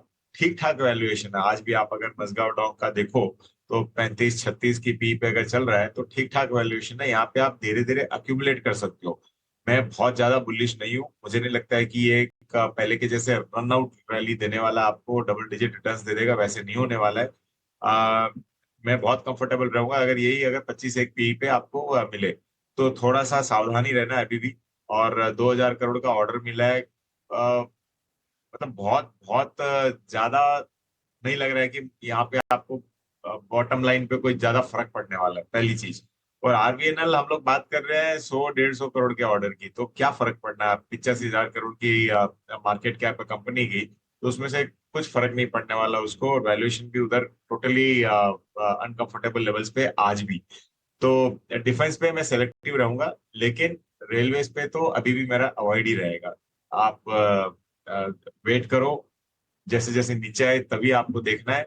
डिफेंस में कंपनीज लाइक बीईएल वगैरह है, वो मुझे अभी भी अच्छी लग रही है, क्योंकि कैश रिच कंपनीज है, डिविडेंड अच्छा आ सकता है।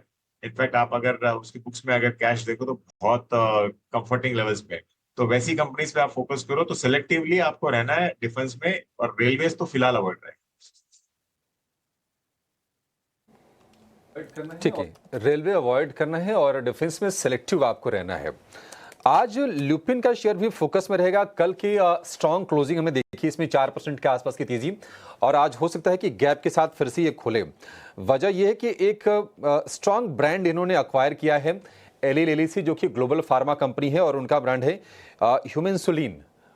टाइप 1 टाइप 2 डायबिटीज़ को ट्रीट करने के काम में आता है। और जिस तरह से भारत में डायबिटीज़ के मामले हैं, डायबिटीज़ वाली कंट्री के तौर पर भारत को जाना जा रहा है, मौके काफ़ी ज़्यादा बढ़ जाएंगे ल्यूपिन के लिए, और इसी के चलते अपने डायबिटीज़ के पोर्टफोलियो को स्ट्रेंथन कर रहे हैं वो। अब ल्यूपिन कल की तेजी के बाद वैशाली जी आपका क्या व्यू होगा शेयर को लेकर, क्योंकि हमने देखा कि टेक्निकली भी लगातार रेकमेंड होता हुआ शेयर है ये, और फार्मा में वैसे भी थोड़ा सा हाल फिलहाल रुझान ठीक रहा है ट्रेडर्स का। तो एक्चुअली फार्मा में ये दो स्टॉक्स है, सन फार्मा और लुपिन, जो काफी स्ट्रेंथ दिखा रहे हैं। और लुपिन की बात करें तो ऑलरेडी कल एक्सेप्शनली हाई वॉल्यूम हुआ है, ब्रेकआउट लेवल पे भी है। सो 2326 2325 के ऊपर सस्टेन करता है, then look for the next target of 2450। So Lupin में व्यू अभी भी पॉजिटिव ही है। वैशाली जी, ल्यूपिन के साथ जरा बायोकॉन के बारे में बताइए। हमने 3-4 सत्र में 12-13% के आसपास की तेजी देख ली है, क्या ये तेजी कंटिन्यू होगी आपको लग रहा है? तो बायोकॉन भी ग्रेजुअली अगर टेक्निकली बात करें तो हायर बॉटम फॉर्मेशन है। फिलहाल हमने देखा कल एक अच्छा सा मूव था, वॉल्यूम भी सही है। सो एक नियर टर्म रेजिस्टेंस जरूर आ रहा है 373 के ऊपर। सो अगर उसके ऊपर सस्टेन करता है तो फिलहाल for short term trading 373 375 is the level to look at. एक बार वो क्रॉस करता है, सस्टेन करता है, तो 385 के नेक्स्ट टारगेट। तो फिलहाल 380-85 का टारगेट के लिए हम बुलिश है। ठीक है, 380-385 तक के टारगेट आपको बायोकॉन में मिल जाएंगे। कैपिटल गुड्स वाले जो स्टॉक्स हैं वो उन्होंने पीछे मोमेंटम थोड़ा दिखाया था, लेकिन अगर हम हफ्ते 10 दिन की बात करें फिर से बेयर्स के ग्रिप में जाते हुए दिख रहे हैं। एबीबी, सीमेंस, कमिंस, एलएनटी, ये तमाम शेयर हैं जहां पर हम देख रहे हैं कि कमजोरी का ही रुझान है हाल फिलहाल। रचना जी, कहीं आपको शॉर्ट के मौके दिख रहे हैं इस बास्केट में, कैपिटल गुड्स में?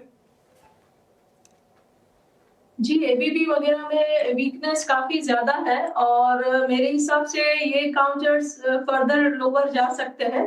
बात यही है कि आप उसको आउटराइट गैप डाउन के बाद सेल नहीं कर सकते, आपको एक अच्छे लेवल से सेल करना पड़ेगा। से अगर एबीबी की बात करें, आपको अगर ये काउंटर 6800 के आसपास कहीं पे सेलिंग के लिए मिले तो वहां से अच्छी एक सेलिंग हो सकती है। और डाउन साइड पे ये काउंटर 6550 तक जाने की तैयारी दिखा रहा है। बिल्कुल, तो ये नज़रिया एबीबी इंडिया पर याद रखिए। कैपिटल गुड्स स्टॉक्स में पिछले कुछ दिनों में काफ़ी गिरावट दिखी है। एबीबी इंडिया पिछले एक महीने में करीब 10% गिर चुका है और सीमेंस जैसे कुछ स्टॉक्स में भी करीब 13% की गिरावट दिखी है। लेकिन एक और स्टॉक जहां पर कल दबाव था वो है ओला इलेक्ट्रिक। 5.5% की गिरावट के साथ स्टॉक बंद हुआ था और कुछ सीनियर लेवल के रेजिग्नेशंस आए थे, जिसके चलते स्टॉक में भारी गिरावट कल के सत्र में दिखी। सीएमओ अंशुल खंडेलवाल और सीटीओ सुनोवील चैटर्जी ने रेजिग्नेशन दिया था। वैशाली, क्या राय होगी आपकी ओला इलेक्ट्रिक पर 85 के आसपास स्टॉक कारोबार करता हुआ? तो यस, थोड़ा करेक्शन जरूर आया है, बट अगर ये स्टॉक को फिलहाल दोबारा स्ट्रेंथ अगर दिखानी है तो 83 का सपोर्ट एक क्रूशियल सपोर्ट रहेगा। वो सपोर्ट पे होल्ड करना चाहिए और यहाँ से हमें फ्रेश बाइंग दिखनी चाहिए। अगर नहीं हो रहा है देन इन ऑल लाइकलीहुड ये दोबारा रीटेस्ट कर सकता है 70 की level. So 83 is a level to watch. 83 के स्टॉप लॉस के साथ इसको कंसिडर किया जा सकता है। 83 के स्टॉप लॉस के साथ ओला इलेक्ट्रिक को कंसिडर करने की सलाह। 5.5% की गिरावट के साथ कल स्टॉक बंद हुआ था। रेलवे स्टॉक्स पर हमने विवेक जी की फंडामेंटल राय ले ली, लेकिन टेक्निकल नज़रिया भी यहाँ पर ले लेते हैं। आरवीएनएल 4% की गिरावट पिछले 5 दिनों में इस स्टॉक पर दिखी है। याद रखें, कंपनी को 140 करोड़ के नए ऑर्डर्स मिले हैं, लेकिन फंडामेंटल्स पर विवेक जी अभी हमें बता रहे थे कि वैल्यूएशंस अनसस्टेनेबल थे, जिसके चलते हाल फिलहाल में इन सभी रेलवे स्टॉक्स में गिरावट दिखी है। लेकिन रचना जी, आपका क्या व्यू होगा आरवीएनएल और आरवीएनएल के अलावा कोई रेलवे स्टॉक जहां पर फ्रेश पोजीशंस लिए जा सके? टीटागढ़ रेल, टेक्समैको रेल, वैसा कुछ? जी, मेरे हिसाब से यहाँ पे फॉर एग्जांपल अगर आरवीएनएल की पहले बात करें तो यहाँ पे ट्रेंड में नेगेटिविटी है और अगर आप इस लेवल पे इस टाइम पे एंटर करने की कोशिश करेंगे तो फंस सकते हैं। तो मेरे हिसाब से 400 के करीब है ये, यहाँ पे बहुत ही ज्यादा लोअर जा सकता है ये, तो मेरे हिसाब से वेट कर लेना चाहिए। हालांकि बजट में अगर कोई जैसे बजट क्लोज आता जाता है या तो बजट के ड्यूरिंग कोई इंपॉर्टेंट अनाउंसमेंट्स इनको लेके आ सकती है, जो कि आती ही है यूजुअली, तो उस टाइम पे अगर एंट्री करेंगे around 1 month later from here on, तो आप ज्यादा बेटर लेवल से और ज्यादा सेफ्टी के साथ कर पाएंगे। जहां तक टीटागढ़ की बात है तो सिमिलर ट्रेंड है यहाँ पे भी, और इसीलिए यहाँ पे भी फिलहाल 1100 का लेवल है, 900 के करीब होता है, which is 200 rupees down from here. तो मैं फिर भी कहती कि यहाँ पे एंट्री बना सकती है, एंड यू नेवर नो वो लेवल आपको आने वाले 1 महीने में मिल जाए, तो that will give you a better risk reward ratio. जरिया रेलवे स्टॉक्स पर विवेक जी आपसे पूछना चाहूंगी, अभी अभी हमने रेलवे और डिफेंस स्टॉक्स की चर्चा की जहां पर आपका नजरिया था कि वैल्यूएशन सस्टेनेबल थे, लेकिन अगर 2025 के लिए कोई स्टॉक और उस सेक्टर में से कोई उस सेक्टर से कोई स्टॉक आपको रेकमेंड करना हो तो कौन सा सेक्टर होगा? स्टॉक स्पेसिफिक आइडियाज 2025 के लिए फंडामेंटल्स के लिहाज से कौन से होंगे? देखिए, मैंने आपको इनफैक्ट बीईएल का जिक्र भी किया था, जहाँ पे कैश रिच कंपनी है और वैल्यूएशन वाइज भी ठीक ठाक वैल्यूएशन में है। तो अगर आपको डिफेंस में ही रहना है तो मुझे लगता है कि बीईएल टाइप ऑफ कंपनी या फिर कुछ हद तक बीईएमएल भी ठीक ठाक लगता है। तो इसमें से आप मतलब ऐसी कंपनीज में जा सकते हो। बाकी जो फैंसी है बाजार की वो सारी मैं अवॉइड करना चाहूंगा। और अगर आपको सेफ एंड स्टडी रिटर्न्स आज भी अगर लेना है तो मुझे लगता है कि कुछ हद तक आप टॉप 5 बैंक जो है, हो सकता है कि आपको रन अवे रैली या फिर बहुत ज्यादा अग्रेसिव उधर नहीं देखने वाले हो आप लोग, लेकिन हाँ डबल डिजिट रैली आपको मिल सकती है क्या 15-17%, 18% के बीच में। तो मुझे लगता है कि इंडसइंड बैंक है या फिर एचडीएफसी बैंक है, ये अगर इनमें भी आप अगर स्प्लिट करके रखते हो तो आपको डबल डिजिट एटलीस्ट एफडी से डबल आपको मिल जाएगा अगले साल के एंड तक। ठीक है, डन। एक रिलायंस इंडस्ट्रीज को चेक करा लेता हूँ। देखो, आपको जिस लेवल पे खड़े हो ना, वहाँ पे बड़े प्लेयर्स की बहुत सख्त रिक्वायरमेंट है। या तो एचडीएफसी लाओ, या तो रिलायंस लाओ, टीसीएस लाओ, इन्फोसिस लाओ, एलएनटी लाओ, एचयूएल लाओ। ऐसे ही शेयर्स चाहिए होंगे जो आपको इस जगह से थोड़ा दलदल से उठा के ऊपर बैठा दे, फिर आगे जो मार्केट को करना सो करना हो, बट उस जगह से उठाने के लिए बड़े शेयर की फोर्स की रिक्वायरमेंट है। रचना मैम, एक बार जरा रिलायंस इंडस्ट्रीज को देखना, ये हो क्या गया है इस शेयर को? ये 1200 का साथ ही नहीं छोड़ रहा। 1210, 1220 की ऐसी एवरेज आके फंसी है कि लोगों ने ले तो लिया शेयर, अब वो ये सोच रहे हैं कि ले क्यों लिया हमने शेयर। सही बात है आपकी, और अनफॉर्चुनेटली यहाँ पे भी ट्रेंड बहुत डाउन है, और नियर टर्म में ओवरऑल मार्केट में जो वीकनेस है उसका कंट्रीब्यूटर भी है ये, और सेंटिमेंट खराब जब तक रहेगा तब तक यहाँ पे भी ये चीज ऐसी ही रहेगी मेरे हिसाब से। तो ये 1200 का साथ नहीं छोड़ रहा, उसका दुख मानने से ज्यादा अच्छा ये है कि 1200 का साथ नहीं छोड़ रहा, उसकी खुशी मनाना है, क्योंकि अगर ये 1200 तोड़ने लग गया तो डाउन साइड पे it can go further much lower. तो इसीलिए अगर ऊपर ना जाए, ना सही 1200 के आसपास कंसोलिडेट भी कर ले, तो थोड़े टाइम के बाद जब मार्केट का ओवरऑल सेंटीमेंट अगर बेटर होगा विद अर्निंग सीजन और with budget, specially with budget, तो उस टाइम पे उम्मीद रहेगी कि ये 1200 के ऊपर जाने की धीरे धीरे कोशिश करेगा। तब तक यहाँ पे अगर 1200 एक बार ही टूट गया तो it can go towards 1100 also. तो ठीक है, तो आप ये कह रहे हैं कि पॉजिटिव थिंकिंग ले लो, इस 1200 का साथ नहीं छूट रहा, ये अलग है, बट इसको पॉजिटिव सोचो कि अच्छी बात है कि 1200 का साथ नहीं छोड़ रहा, इसको टिकाया हुआ है, चाहे कितने ही झटके मार्केट के अंदर क्यों ना आ रहे हो। ठीक है, इंटरेस्टिंग है। एवरेज मत करना, अभी ज़्यादा लेना नहीं, जिन्होंने ले रखा है ये उनके लिए क्वेश्चन था, नए वालों के लिए तो मैंने पूछा ही नहीं। ठीक है, तो आप थोड़ा देख के रखिएगा अपने हिसाब से। अब एक शेयर मैं और आपको दिखाता हूँ, उसके मैं चार्ट भी दिखाता हूँ। टिपिकली वो ब्रेकआउट शेयर भी है, और सर्दियों में ठंडक वाले शेयर्स चल रहे हैं, बड़ी हैरानी की बात है। उस शेयर का नाम है ब्लू स्टार। एक बार जरा दिखाइएगा इस चार्ट को भी स्क्रीन पे। और विशाली मैम, एक बार जरा ब्लू स्टार चेक करना आप। ब्लू स्टार आपको लग रहा है कि ब्रेकआउट होगा इसका और अच्छा होगा, फेल तो नहीं होगा? देखिए, कल भी इसमें भी वॉल्यूम बहुत ही सही हुआ है, सो एक फॉलो ऑन बाइंग आनी चाहिए। अराउंड 2215 का एक रेजिस्टेंस आएगा, सो वहां पे देखना है। फिलहाल हम एक्सपेक्ट करेंगे कि ये टारगेट वहां तक जा सकता है, और उसके ऊपर सस्टेन करता है, फॉलो ऑन बाइंग आती है, तो I think it can go towards 2400। United Spirits, ये शेयर भी एक बार जरा दिखाइएगा। और हालांकि मैं इसको टेक्निकली दिखाता आपके सामने, लेकिन मेरे को लग इस पर एक फंडामेंटल व्यू भी लेना समझदारी है। टेक्निकली तो आप सिर्फ चार्ट देखेंगे ना तो उसी से आपको आइडिया लग जाएगा कि शेयर बढ़िया फॉर्म में है, ग्रोथ वाला है, अच्छा मूवमेंट दे चुका है, राउंडिंग बॉटम इसका बना है और बहुत ही क्लियरली बना हुआ है, और उसके बाद का एक नया ब्रेकआउट भी है, तो टेक्निकली इसमें ये शेयर अच्छा ही है, इसमें कोई दो राय नहीं है। बट फंडामेंटली एक व्यू पॉइंट लेता हूँ, 1600 के आसपास चल रहा है। विवेक सर, मैं आपसे पूछूं यूनाइटेड स्पिरिट 1600 पे आप लोगे तो आप क्यों लोगे? 3 कारण बताओ। नहीं लोगे तो 3 कारण नहीं के लेने के भी बताना। आज आपका टेस्ट है, आपको बच्चों को ऐसे पढ़ाया जाता है कि जब बताओ जरा क्लास में आए हो तो 3 कारण बताओ क्यों घूमने जाओगे, और 3 कारण बताओ क्यों घूमने नहीं जाओगे। सॉर्ट ऑफ बच्चे वाला ही टेस्ट ले रहे हैं आज आपका। 3 कारण यूनाइटेड स्पिरिट्स को बाय करने के, 3 कारण नहीं करने के। डिम्पी जी, तो पहले मुझे आप डिस्टिंक्शन से पास कर दो, क्योंकि ऐसे डिस्क्लोजर ये मेरे पास 500 से लिए हुए पड़े हैं। तो आज 1600 है ये। तो फिर हाँ। आपने तो चौका ही मार दिया। तो इसके लिए डिस्टिंक्शन से पास हो बहुत गया ही मैं, बढ़िया। और ये कई कई साल से पढ़े, इनफैक्ट हो गया होगा 3 या 4 साल। तो करीबन 500-480 जब कोविड के टाइम में आया था तब लिया था इसको, और अभी भी वैसे ही पड़ा है। मुझे लगता है कि देखिए, अगर आज एक एक प्रॉब्लम इस कंपनी के साथ क्या है सबसे बड़ी, तो ऐसे मैं शेयर होल्डर बोल रहा हूँ, ठीक है। कई इन्वेस्टर्स के अकाउंट में अगर आज भी हम लोग बोले ना कि सर ये ले लो, तो बहुत लोग आज भी समझते हैं कि विजय माल्या की कंपनी है। तो बहुत हाई टाइम, इनफैक्ट मैंने भी एक ईमेल लिखा था कंपनी को कि आप यूनाइटेड स्पिरिट का नाम चेंज करके डियाजियो इंडिया बना लो उसको, ताकि क्या है कि वो जो पुराना आपका लिगेसी था वो खत्म हो जाएगा और लोगों को लगेगा कि ये नई कंपनी है और विजय माल्या वाली कंपनी नहीं है। तो काफी लोग इसमें अभी भी निवेश इसके लिए नहीं कर रहे। लेकिन जो भी है, विजय माल्या से डियाजियो इंडिया ने टेक ओवर किया था, और उसके बाद में कंपनी ने जो सफाई अभियान चालू किया कंपनी में, अब जाके ऑलमोस्ट डेट फ्री हो गई है। तो कंपनी में बहुत धांधली थी बुक्स ऑफ अकाउंट्स में, तो वो सारा का सारा क्लीन अप होके आज के दिन ये इंडिया में सबसे दिग्गज कंपनी है। नंबर 1 अगर लिकर स्पेस में देखोगे तो यूनाइटेड स्पिरिट्स ही है।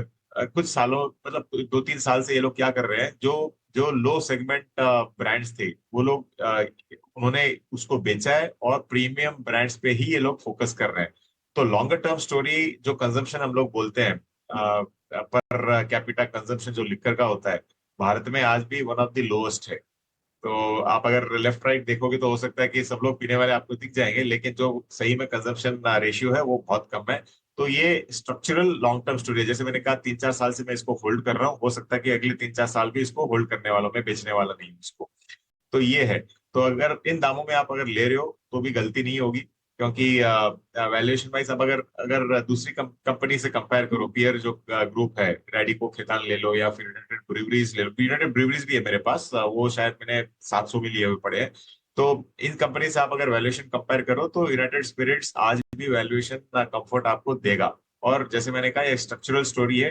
तो आप ट्रेडिंग बेट नहीं देख के, हाँ ठीक है, ब्रेकआउट आप, मैं भी देख रहा था चार्ट में ब्रेकआउट दिख रहा है, तो शॉर्ट टर्म के लिए आप हो सकता है कि थोड़ा बहुत ट्रेडिंग भी कर लो, लेकिन स्ट्रक्चरल स्टोरी में आपको अगर प्ले करना है तो लॉन्ग टर्म के लिए इन्वेस्टमेंट भी कर सकते हैं।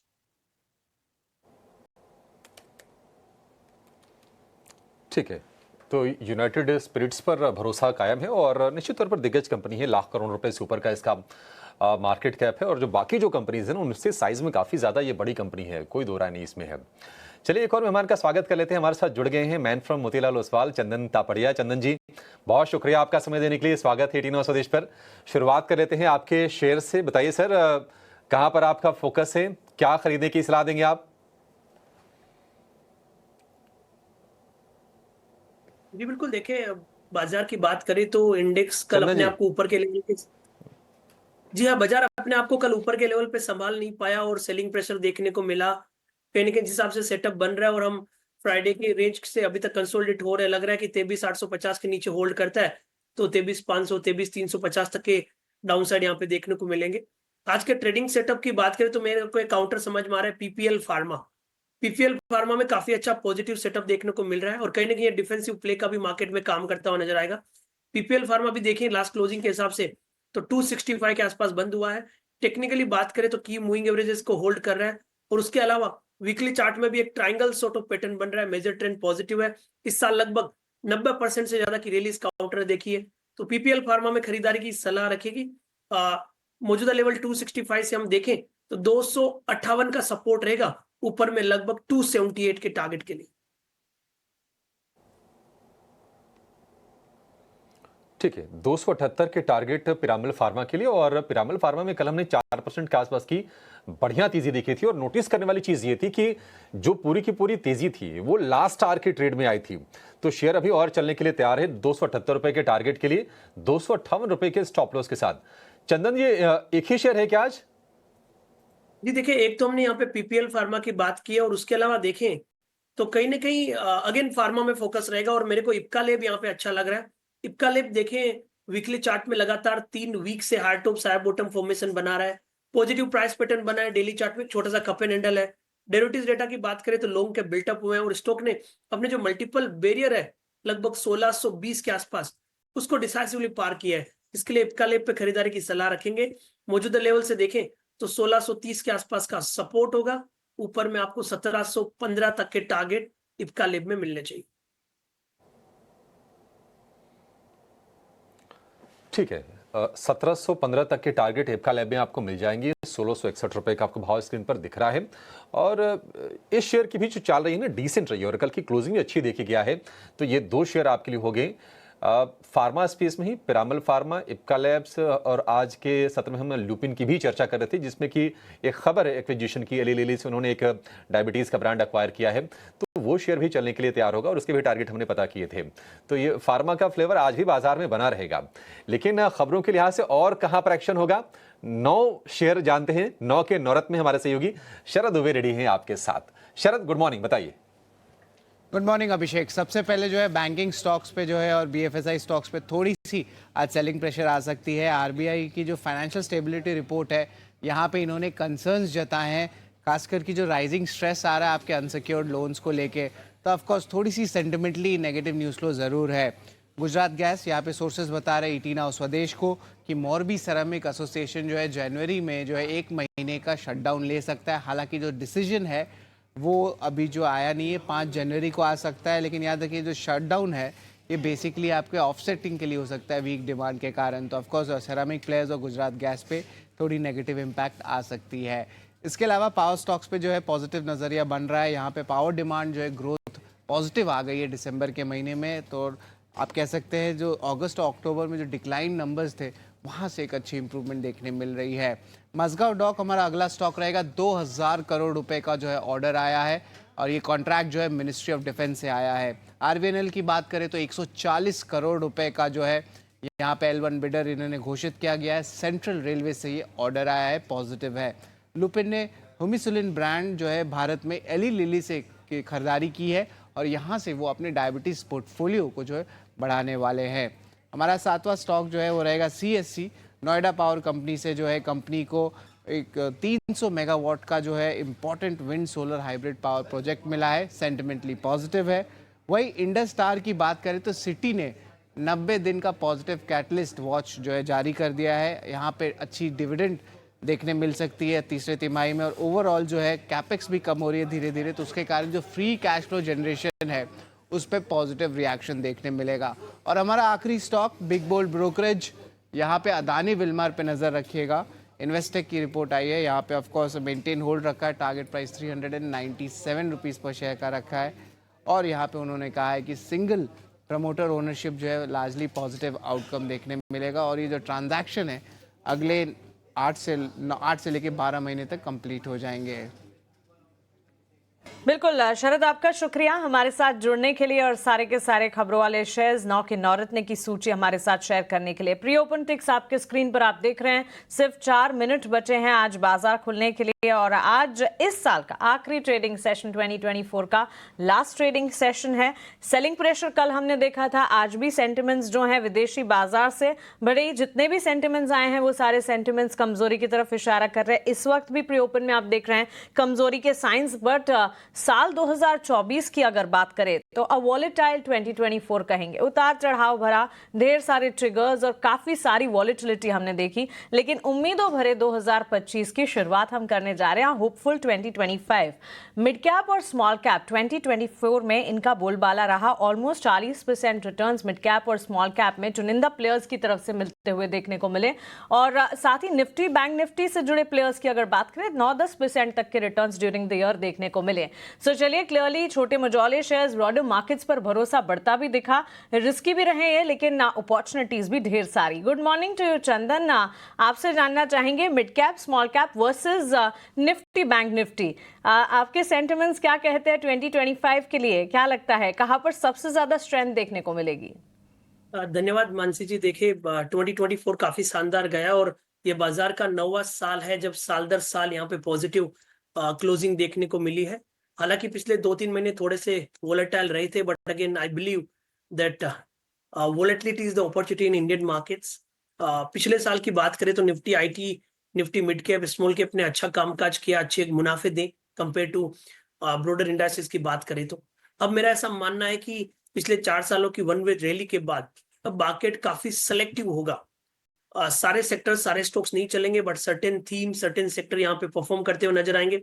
यदि आप heavy weights compare to small cap mid cap की बात करें तो मार्जिन ऑफ सेफ्टी के हिसाब से मैं हैवी वेट्स पे ध्यान रखूंगा, बट जिस हिसाब से एफआईएस का लॉन्ग शॉर्ट रेशियो और एफआईएस की सेलिंग है, कहीं ना कहीं हैवी वेट्स काउंटर थोड़े से अपसाइड केप होंगे, सिलेक्टिव थीम वर्क करेगी। तो मैं यहाँ पे पूरे बाजार की बात नहीं करके 3-4 थीम की बात करना चाहूंगा जो 2025 में फोकस रहेंगी। और नंबर के हिसाब से भी बात करें तो 2025 का नंबर 9 है, और इस कंडीशन में चार्ट सेटअप और नंबर और डेटा सेटअप को देखें तो मेरा ऐसा मानना है कि डिजिटल इंडिया और न्यूज एंड रिलेटेड कंपनीज यहाँ पे परफॉर्म करती हुई नजर आएगी। चाहे आप पेटीएम की बात करें, जोमेटो की बात करें, या फिर पॉलिसी बाजार की बात करें, स्विगी या फिर न्यू अपकमिंग जो भी आईपीओ है, उन सब पे हमारा फोकस रहेगा। तो पॉलिसी बाजार और पेटीएम 2 प्रिफर्ड पिक रहेगी, डिजिटल या फिर न्यूज एंड और ई कॉमर्स बिजनेस से। सेकंड सेक्टर हमारा फोकस रहेगा कैपिटल मार्केट।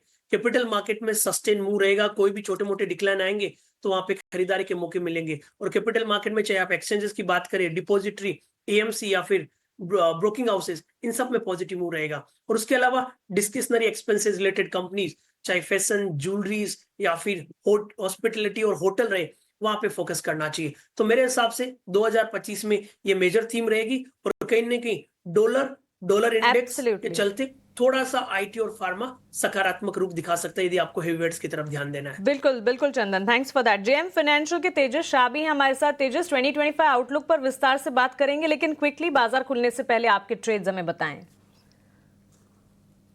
मॉर्निंग मानसी जी और तमाम दर्शकों और पैनलिस्ट को मेरा नमस्कार। तो आज की मेरी जो दोनों पिक्स है वो फार्मा सेक्टर से है। Pharma sector in spite of heavy correction एक चट्टान की तरह मजबूती से खड़ा है। तो इप्का लेग मेरी पहली पिक है। स्टॉक एक हायर टॉप हायर बॉटम का स्ट्रक्चर बना रहा है, और रिसेंटली इसने फ्राइडे के सत्र में ब्रेकआउट दिया था अबव 1630 लेवल, और कल भी लगातार 2 दिन से रैली कर रहा है। स्टॉक अपनी छोटी अवधि की मूविंग एवरेज के ऊपर ही कंसिस्टेंटली ट्रेड कर रहा है। तो इप्का लैब में हम डिप में खरीदारी की राय दे रहे हैं, क्योंकि बाजार एक गैप डाउन ओपनिंग हो रहा है। तो 1645 और 1650 के बीच में आप इप्का लैब में खरीदारी करिए। इसमें आपको स्टॉप लॉस लगाना है 1599 का। इसका पहला लक्ष्य रहेगा 1705 का, और दूसरा लक्ष्य रहेगा point taken sir. Ipca lab अभी आपसे दूसरा शेयर पता कर लेते हैं। इन बिटवीन मार्केट खुल गया है। पहले जरा बाजार पे आते हैं। 85 पॉइंट की गिरावट के साथ निफ्टी ने आज ओपन किया है। बहुत ज़्यादा गिरावट है, इसे मैंने सुबह भी आपको कह रहा था, मेरे को तो लगता भी नहीं है कि 150 पॉइंट खोलेगा भी। खैर 90 अब 100 पॉइंट की गिरावट आ चुकी है। 250 पॉइंट बैंक निफ्टी के पास गए हैं। बैंक निफ्टी 50-500 याद रखिएगा, ये 200 दिनों की एवरेज है। मार्केट अगर इसको मेंटेन कर लेता है तो बहुत ही बढ़िया लेवल्स होंगे। इंडिया विक्स में कोई खास बड़ी बढ़त नहीं आई है। लग रहा है कि शायद बाजार थोड़ा सा वापस पुल बैक दिखाएगा। पहले 5-6 बड़े शेयर्स दिखाई। एडवांस डिक्लाइन की रेशो आज थोड़ी सी कमजोर है। ओपनिंग कमजोर है ना, इसलिए एडवांस डिक्लाइन भी कमजोर है। अदरवाइज इतना भी कमजोर नहीं है जितना दिख रहा था आपको अभी स्क्रीन पर।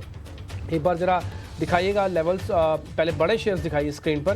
पहले रिलायंस इंडस्ट्रीज दिखाई, फ्लैट खुला है। HDFC बैंक दिखाना, 6-7 रुपये की नुकसान होगा इसके अंदर, बस ज़्यादा नहीं है। इन्फोसिस, TCS दोनों IT के कॉम्बो दिखाओ।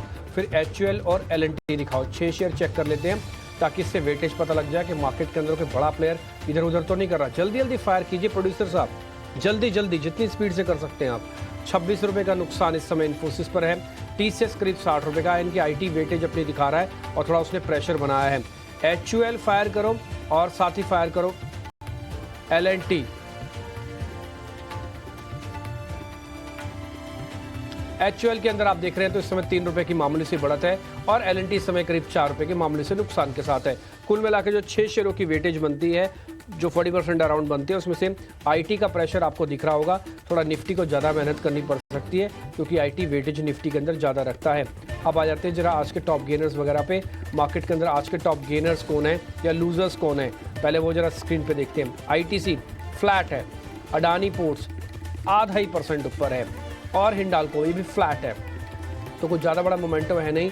जो पहले मैंने बड़े शेयर आपको दिखाया उसमें से एक आईटीसी को आप और जोड़ सकते हैं। अडानी पोर्ट और अडानी एंटरप्राइजेस कल भी ठीक बंद हुए थे, तो अडानी ग्रुप के अंदर आज भी काफ़ी तेज़ मोमेंटम रह सकता है। इन स्पाइट ऑफ दिस के 100 पॉइंट अब नीचे हैं, लेकिन उसके बावजूद भी कोई खास बड़ी दिक्कत तो नहीं दिख रही है। विप्रो, एक्सिस बैंक, इन्फोसिस, ये कुछ एक और आईटी के कंपनीज़ हैं। एचसीएल टेक इनफैक्ट यहाँ पे आज थोड़ा प्रेशर है। और जो नॉन आईटी है उसमें एक्सिस बैंक और श्रीराम फाइनेंस बड़ी कंपनीज में से एक है, जहाँ पर आज थोड़ा प्रेशर हमको देखने को मिल रहा है। नेक्स्ट 50 पे आते हैं। मसगांव डॉक 4% ऊपर, आरवीएनएल 3% ऊपर, बीडीएल 2% ऊपर, सुजलोन तो खैर मैं नहीं गिनता, लेकिन आप सुंदरम फाइनेंस को गिनिए, ये भी 4% ऊपर है। तो सेलेक्टिव बाइंग भी हो रही है मिड कैप में। ऐसा नहीं कि आप, मेरे को लग रहा है कि आज मिड कैप के अंदर आपको ज़्यादा अच्छे ट्रेड मिल रहे होंगे as compare to front line, क्योंकि फ्रंट लाइन तो बेचारा थोड़ा बुझा सा हुआ है अभी। एयू बैंक, आईआरएफसी और लोढ़ा, इनमें 3-3% तक की गिरावट अभी आपको दिख रही है। एक और मिड कैप आईटी कंपनी है, मैं उसको भी नोटिस कराता हूँ, वो भी आज प्रेशर में है, वो है परसिस्टेंट, यानी कि आईटी आज पूरी तरह से प्रेशर दिखा रहा है। और इसके अलावा कुछ और रेलवे काउंटर्स भी हैं जो अभी तक प्रेशर में मेरे को दिख रहे हैं। आते हैं जरा निफ्टी 500 पे। आईटीआई की कल क्लोजिंग क्या शानदार थी, आपको पता ना, बिल्कुल क्लोजिंग में ये डेज हाई पे बंद करके गया था। आज ओपनिंग अच्छी हुई है 3%। रेडिंगटन, इसके अलावा थर्मेक्स, ये कुछ एक शेयर हैं जिनकी आज ओपनिंग अच्छी हुई है। और जो शेयर कमज़ोर हैं उसमें ईज माई ट्रिप आज 8% नीचे। इसके अलावा अदानी विल्मर, अदानी अलग हुए हैं, हालांकि रिपोर्ट्स अच्छी आई हैं, 300+ के टारगेट दे रही हैं, बट विल्मर आज करीब 5% नीचे। बजाज होल्डिंग्स 3% नीचे, और फोर्टिस में भी आज 3% तक का गिरावट देखने को मिल रही है। एडवांस डिक्लाइन की रेशो उतनी ख़राब नहीं है, और अगर आप इंडिया विक्स वगैरह भी चेक कर रहे हैं तो उसके अंदर भी कुछ ज़्यादा बढ़त तो है नहीं। मेरे को लग रहा है कि हल्का एक पुल बैक मार्केट के अंदर वापस आ सकता है। खैर, हीट मैप जल्दी फायर कीजिए, फिर मेरे सहयोगी आज के मेहमानों से आपके सामने ट्रेड लेके आएंगे। जल्दी फायर कीजिए हीट मैप भी, और क्योंकि मार्केट की अपॉर्चुनिटी लॉस नहीं हो। अब आप देखो 300 पॉइंट था बैंक निफ्टी, 150 पॉइंट हो गया। अब हम गेस्ट से नहीं पूछेंगे, सिर्फ यही दिखाते रह जाएंगे तो काम हो जाएगा, तो फिर अपॉर्चुनिटी लॉस्ट हो जाता है। एक काम करो, हीट मैप आप दिखाते रहना।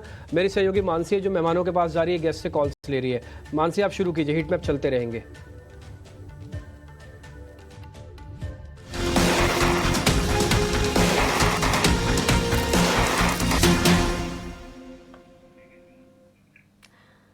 कमजोर शुरुआत है और हीट मैप लगातार आपके स्क्रीन पर आप देख पाएंगे। सेक्टर स्पेसिफिक बाजार की अगर चाल देखेंगे, मेटल, एफएमसीजी, एनर्जी और फार्मा ये आगे खड़े हैं, लेकिन बिकवाली का दबाव इस वक्त automobile plays, select, mid cap space, realty और आईटी की तरफ से आता हुआ। आईटी का हीट मैप लाल निशान के साथ बिकवाली का दबाव। ऑटो बिक्री के डेटा से ठीक पहले हम देख रहे हैं मोमेंटम धीरे धीरे बिल्टअप होता हुआ नजर आ रहा है, लेकिन फार्मा पर नजर रहनी चाहिए हमारे एक्सपर्ट्स के भी पॉजिटिव रेडार पर। आज भी फार्मा जो है बाजार को सपोर्ट करता हुआ। ओपनिंग ट्रेड्स जान लेते हैं। चंदन, आपसे शुरुआत करेंगे। फार्मा पर आपकी भी राय थी, और इस वक्त भी फार्मा पैक है, हेल्थ केयर और डायग्नोस्टिक है जो कि बाजार को संभाल रहा है। इनफैक्ट 2024 का ही हीरो कह सकते हैं फार्मा सेक्टर को। बताइए ओपनिंग ट्रेड्स क्या है? बिल्कुल, देखिए ओपनिंग ट्रेड्स की हम बात करें तो फार्मा पे फोकस करना पड़ेगा, और स्टार्ट में मैंने पिरामल फार्मा और इप्का लैब की बात की, और अब मैं इमीडिएट में लुपिन पे खरीदारी की सलाह देना चाहूंगा।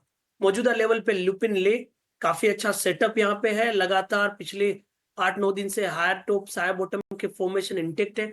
आज हल्का सा फॉलोअप हुआ तो नया ब्रेकआउट बन जाएगा। 2310-15 के बीच में ले 2275 का सपोर्ट रहेगा। ये आज काउंटर 2370 से लेके 2400 रुपए तक के टारगेट को छूता हुआ नजर आएगा। मेरा मानना है कि इस बाजार में फार्मा और स्पेशली लुपिन अच्छा करते हुए नजर आएंगे, और बाकी दूसरे फार्मा पे भी आपकी नजर रहनी चाहिए। निफ्टी आईटी की अगर बात करें, 4 हफ्तों के निचले स्तरों पर ऑन एन इंट्राडे बेसिस इस वक्त ट्रेड करता हुआ नजर आ रहा है। मेटल पैक में हम देख रहे हैं मजबूती है, और टॉप सेक्टोरल गेनर इस वक्त सोफार फार्मा से भी आगे आज मेटल सेक्टर पर नजर होनी चाहिए। वहां पर अच्छे खासे गेन्स नजर आ रहे हैं। गेन्स जो हैं संभलते या नहीं इस पर जरूर नजर रहेगी, लेकिन पर्सिस्टेंट एम्फासिस जिसका लगातार आईटी में हम जिक्र करते हैं, आज वही स्टॉक्स हैं जो कि बिकवाली दिखा रहे हैं। गैप डाउन ओपनिंग जरूर हुई है। Tejas, thank you so much for your patience. आप अपने स्टॉक्स बता रहे थे और ओपनिंग ट्रेड में भी अगर कहीं नजर है तो भी बताइए, और कौन से स्टॉक्स थे जो कि आप लेकर आए थे वो भी बताइएगा प्लीज।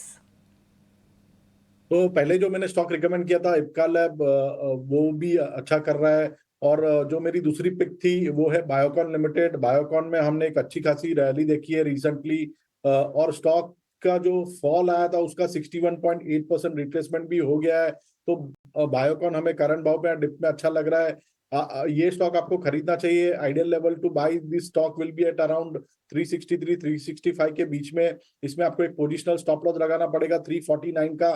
इसका पहला लक्ष्य रहेगा 381 का और दूसरा लक्ष्य रहेगा 397 का।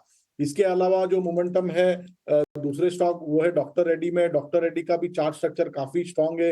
रिसेंटली ये स्टॉक में भी एक फ्रेश ब्रेकआउट आया है अबव 1355 लेवल, और कल के सत्र में हमने एक हल्की सी मुनाफा वसूली देखी थी, बट आज वापस ये स्टॉक स्ट्रेंथ दिखा रहा है। तो डॉक्टर रेड्डी में भी आप करंट भाव पे डिप में खरीदारी कर सकते हैं। इसमें आपको स्टॉप लॉस लगाना है 1345 का। इसका पहला लक्ष्य रहेगा 1420 का और दूसरा लक्ष्य रहेगा 1450 का। एब्सोल्युटली। तो लेबोरेटरी स्पेस है, फार्मा स्पेस है, जो कि एक्सपर्ट्स के एब्सोल्यूट रेडार पर इस वक्त नजर आ रहा है। डॉलर के मुकाबले रुपया जो है 85 रुपये और 60 पैसे पर इस वक्त खड़ा है। लगातार इमर्जिंग मार्केट की करेंसीज में कमजोरी डॉलर के मुकाबले नजर आ रही है, इस पर नजर होनी चाहिए हमारी। लेकिन इसके अलावा बायकॉन, CESC, ये सारे स्टॉक्स लेकर आए। इनफैक्ट मजगांव डॉक, RVNL हमारे 9 के नौरत्न सूची के कैंडिडेट्स, और वो कैंडिडेट्स हैं जो कि इस वक्त परफॉर्म कर रहे हैं। मजगांव डॉक, RVNL के चार्ट्स पर नजर होनी चाहिए। अच्छा खासा एक्शन वहां पर देखने को मिल रहा है। हॉस्पिटल डायग्नोस्टिक स्पेस की अगर बात करें, अपोलो हॉस्पिटल के चार्ट्स पर भी नजर होनी चाहिए, वहां पर भी तेजी है। और साथ ही BEL और त्रिवेणी टर्बाइन, कमजोर बाजार में ये स्टॉक्स हैं जो कि परफॉर्म करने का काम कर रहे हैं। चंदन, टाटा केमिकल शार्प अपसर्ज इस वक्त 2% के मूव्स, कमजोर बाजार में दिन की शुरुआत में ही अच्छे खासे एक्शन के साथ ये स्टॉक ट्रेड करता हुआ। चार्ट्स कैसे नजर आ रहे हैं टाटा केमिकल्स के आपको?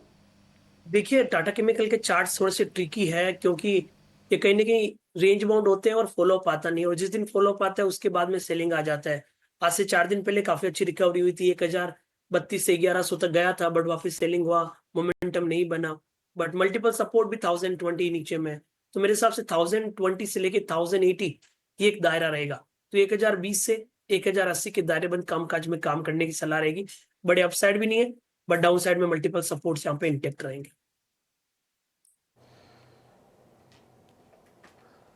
ठीक है, टाटा केमिकल्स को लेकर ये व्यू। बाजार में जो गिफ्ट निफ्टी संकेत दे रहा था उतनी कमजोर शुरुआत तो नहीं हुई, लेकिन अभी भी 100 अंक नीचे आपको निफ्टी जरूर दिखेगा। और निफ्टी बैंक की जो गिरावट है 171 अंकों के आसपास की है। आज निफ्टी के गिरावट में जो बड़ा हिस्सा है वो है आईटी शेयरों का। निफ्टी आईटी के सभी जो 10 शेयर हैं इस वक्त कमजोरी के साथ कारोबार कर रहे हैं।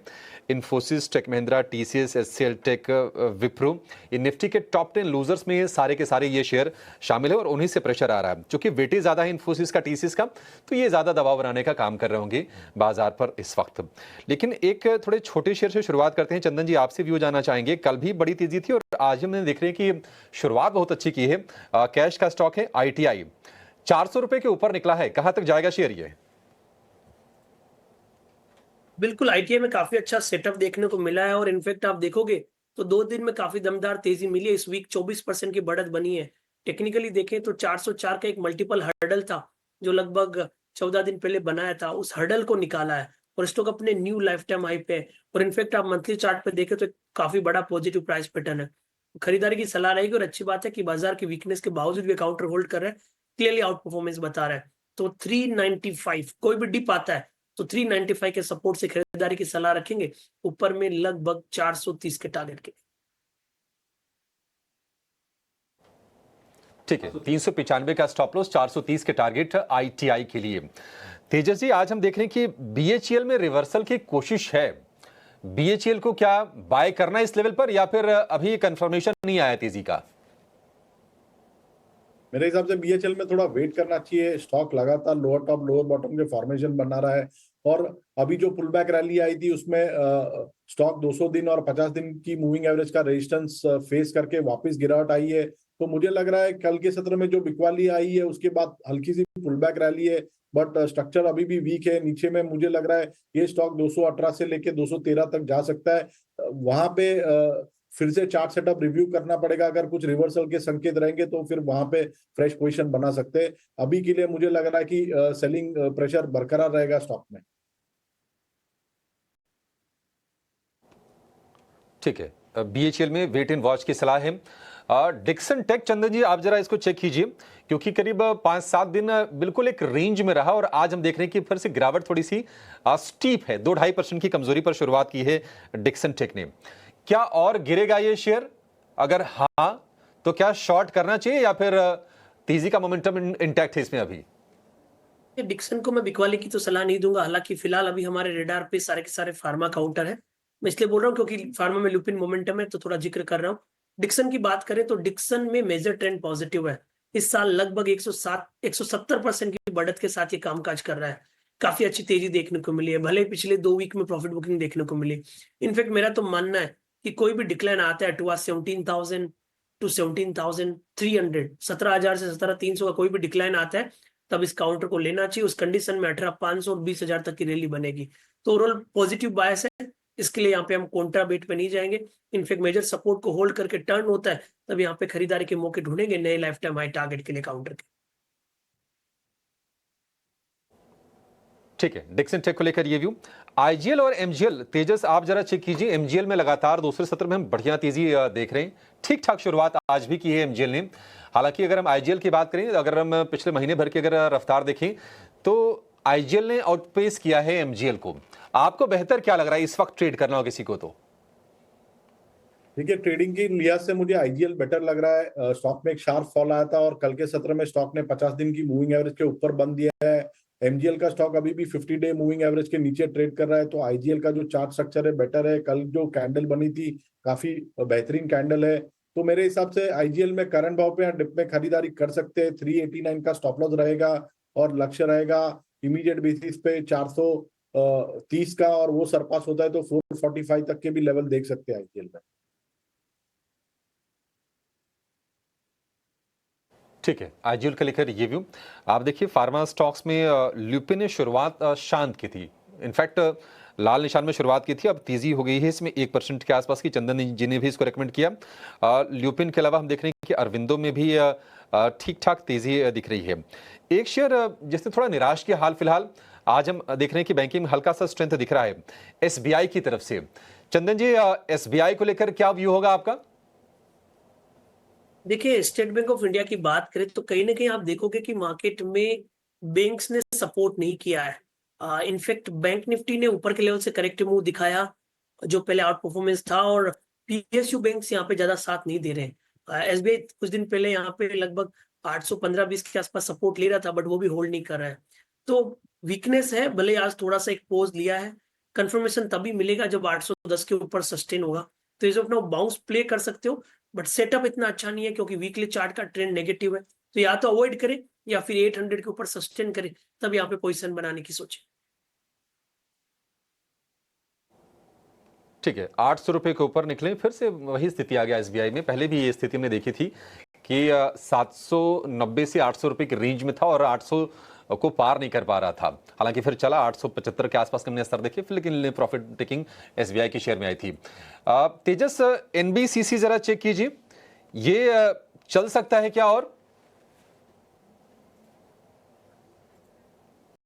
एनबीसीसी में कल के सत्र में हमने एक शार्प डिक्लाइन देखा है, और जो कैंडलस्टिक पैटर्न फॉर्म हुई है बेरिश बेल्ट होल्ड पैटर्न, वो थोड़ी नेगेटिव कैंडल है। आज के सत्र में जो हम थोड़ी सी रैली देख रहे हैं वो तो माइनर पुलबैक रैली जैसी लग रही है। मुझे नहीं लग रहा है ये स्टॉक में और रैली होगी। अगर यहाँ से कोई माइनर रैली होती है तो किसी की लॉन्ग पोजीशन अटकी हुई है तो उसमें से एग्जिट करना चाहिए। ओवरऑल चार्ट स्ट्रक्चर वीक है, नीचे में 87 तक के भी लेवल हम देख सकते हैं आने वाले दिनों में। वो जो एक मेजर सपोर्ट है और वो ब्रेक होता है तो 85 तक के भी लेवल आ सकते हैं। तो सेल ऑन राइज की स्ट्रैटेजी रखनी चाहिए एनबीसीसी में।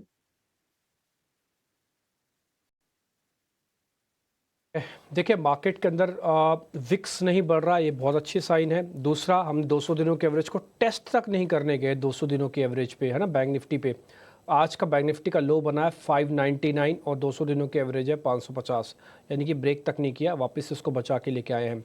बैंक निफ्टी ने अपनी गिरावट को करीब करीब 50% कर दिया, यानी कि आज की जो ओपनिंग की गिरावट थी उसको करीब 50% कर दिया। बट एक चीज़ की मेरे को फीलिंग अभी भी आ रही है, वो है फॉल ऑफ बाइंग, धक्का नहीं दिया जा रहा आगे की तरफ बढ़ाने का। ये बात सच है कि अपने लॉस को प्रोटेक्ट कर रहा है, लेकिन ये बात भी सच है, उतनी ही सच है और कड़वा सत्य है कि मार्केट के अंदर एक पुल बैक और एक फोर्स नहीं बन रही है। जब तक वो फोर्स होगी नहीं, आपको स्क्रीन हरी दिखेगी नहीं। जब तक हरी स्क्रीन दिखेगी नहीं, आपका कॉन्फिडेंस जगेगा नहीं। ये सिर्फ कन्विक्शन का मामला है। लेवल के हिसाब से तो रिस्क रिवॉर्ड बहुत अच्छा है, लेकिन कन्विक्शन कहाँ से लाओगे? वो कौन सा पैसे से आती है? कन्विक्शन तो आपके अपने मन से आएगी ना, आपको अपने स्क्रीन से आएगी, आपको अपने बैक टेस्टिंग फार्मूला से आएगी। वो नहीं आ रही है। इसलिए भाव और भावनाओं के खेल में भाव आगे अच्छे, जहाँ पे रिस्क रिवॉर्ड अच्छा है, लेकिन भावनाएं अच्छी नहीं है। भावनाएं अच्छी नहीं है, इसलिए सौदे पंच करने में दिक्कत आ रही है, या फिर मैं बोलूँगा मार्केट को भी ड्रैगिंग करने में दिक्कत आ रही है। नहीं तो 14 के विक्स पे उड़ा के लेके चला जाता अब तक तो निफ्टी को ऊपर है और बैंक निफ्टी को ऊपर। आई होप सो कि ऐसा हो जाएगा सेकंड हाफ में, क्योंकि फर्स्ट हाफ अगर मार्केट को किसी तरह से रोकना है तो सेकंड हाफ शायद मार्केट को चलाने के लिए भी हो सकता है।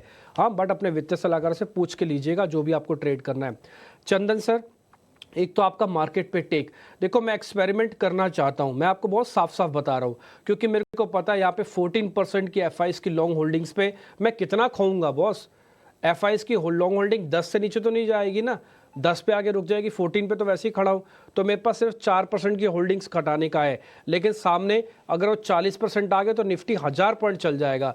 तो मैं एक छोटा सा रिस्क लेना चाहता हूँ, आप मेरे को अलाउ करोगे निफ्टी या बैंक निफ्टी के कुछ लॉट लेने के लिए? 1 लॉट, 2 लॉट, 10 में से एक? तो पहला क्वेश्चन ये है। दूसरा, एक शेयर मेरे को बताइए सर, मैं आपके नाम पे ले रहा हूँ जैन सीरीज में, और मैं याद रखूंगा जब जनवरी का सौदा बुक करूंगा आपको बहुत बढ़िया ब्यूटीफुल सा कार्ड भी भेजेंगे और आपको बताएंगे भी। देखिए Chandan sir, thank you very much, आपने हमको जैन सीरीज के स्टार्टिंग में बताया, हमने जैन में प्रॉफिट बुक किया। एक शेयर वो बताइए। बिल्कुल, देखिए चलो आप अब निफ्टी की बात कर रहे हो तो मेरे हिसाब से निफ्टी में अब मंदी रुकने के सारे संकेत बन रहे हैं, क्योंकि मार्केट कहीं ना कहीं ओवरसोल्ड टेरिटरी में चला गया है।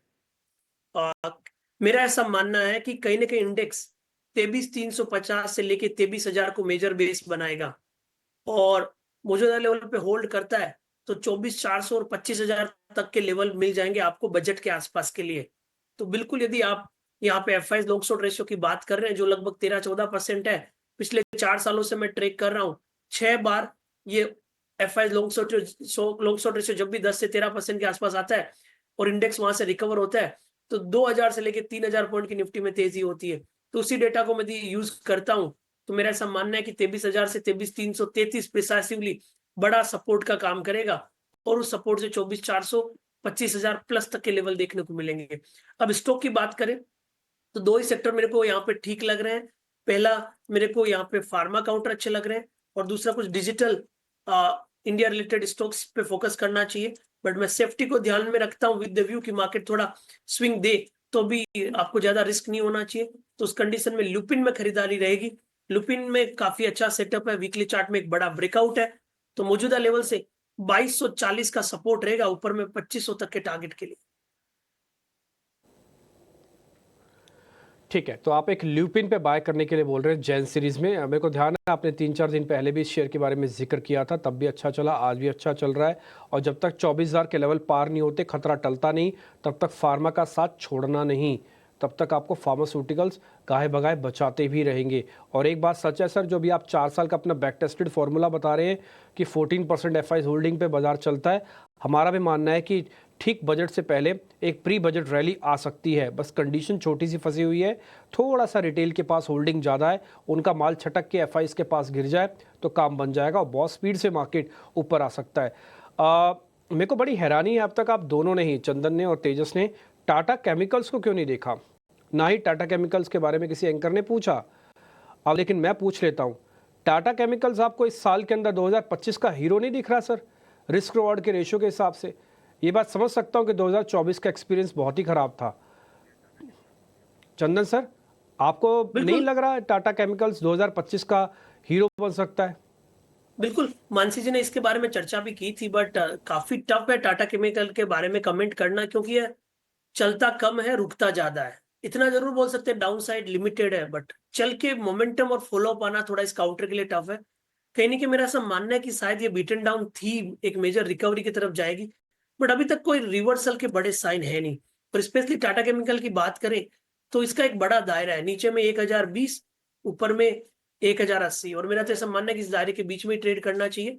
1080 1100 निकलेगा तभी जाके एक बड़ी तेजी स्टार्ट होगी, तब तक आप 1020 से 1080 के दायरे को प्ले कीजिए। एक शेयर मेरे को जरा तेजस से भी पता करना है। तेजस, कोटक महिंद्रा बैंक, क्या 2025 इसके लिए बहुत बढ़िया जा रहा है? अगर ये मेरे को अपने ही बैंक के रेट से ज़्यादा रिटर्न दे दे, इसके बैंक का रेट है 6% से ज़्यादा का एफडी का, अगर ये 6% से ज़्यादा का भी रिटर्न दे दे एक, है ना, तब भी मैं सोचूंगा कि कोटक महिंद्रा बैंक के अंदर एफडी कराने के बजाय मैंने बैंक ही खरीद लिया तो मेरे को ज़्यादा बड़ा बेनिफिट हुआ। तो मैं बैंक खरीद लूँ बजाय पैसे जमा कराने के। डेफिनेटली कोटक बैंक में आप खरीदारी कर सकते हैं। आपको जो एफडी रिटर्न है 6% जो आपने बताया उससे ज्यादा ही मिलेगा। स्टॉक का अगर लॉन्ग टर्म चार्ट देखें तो काफी बढ़िया सपोर्ट के करीबन वीकली चार्ट पे ट्रेड कर रहा है स्टॉक, 200 दिन की मूविंग एवरेज के करीबन, और 1750 एक अच्छा खासा स्टॉक में बेस है।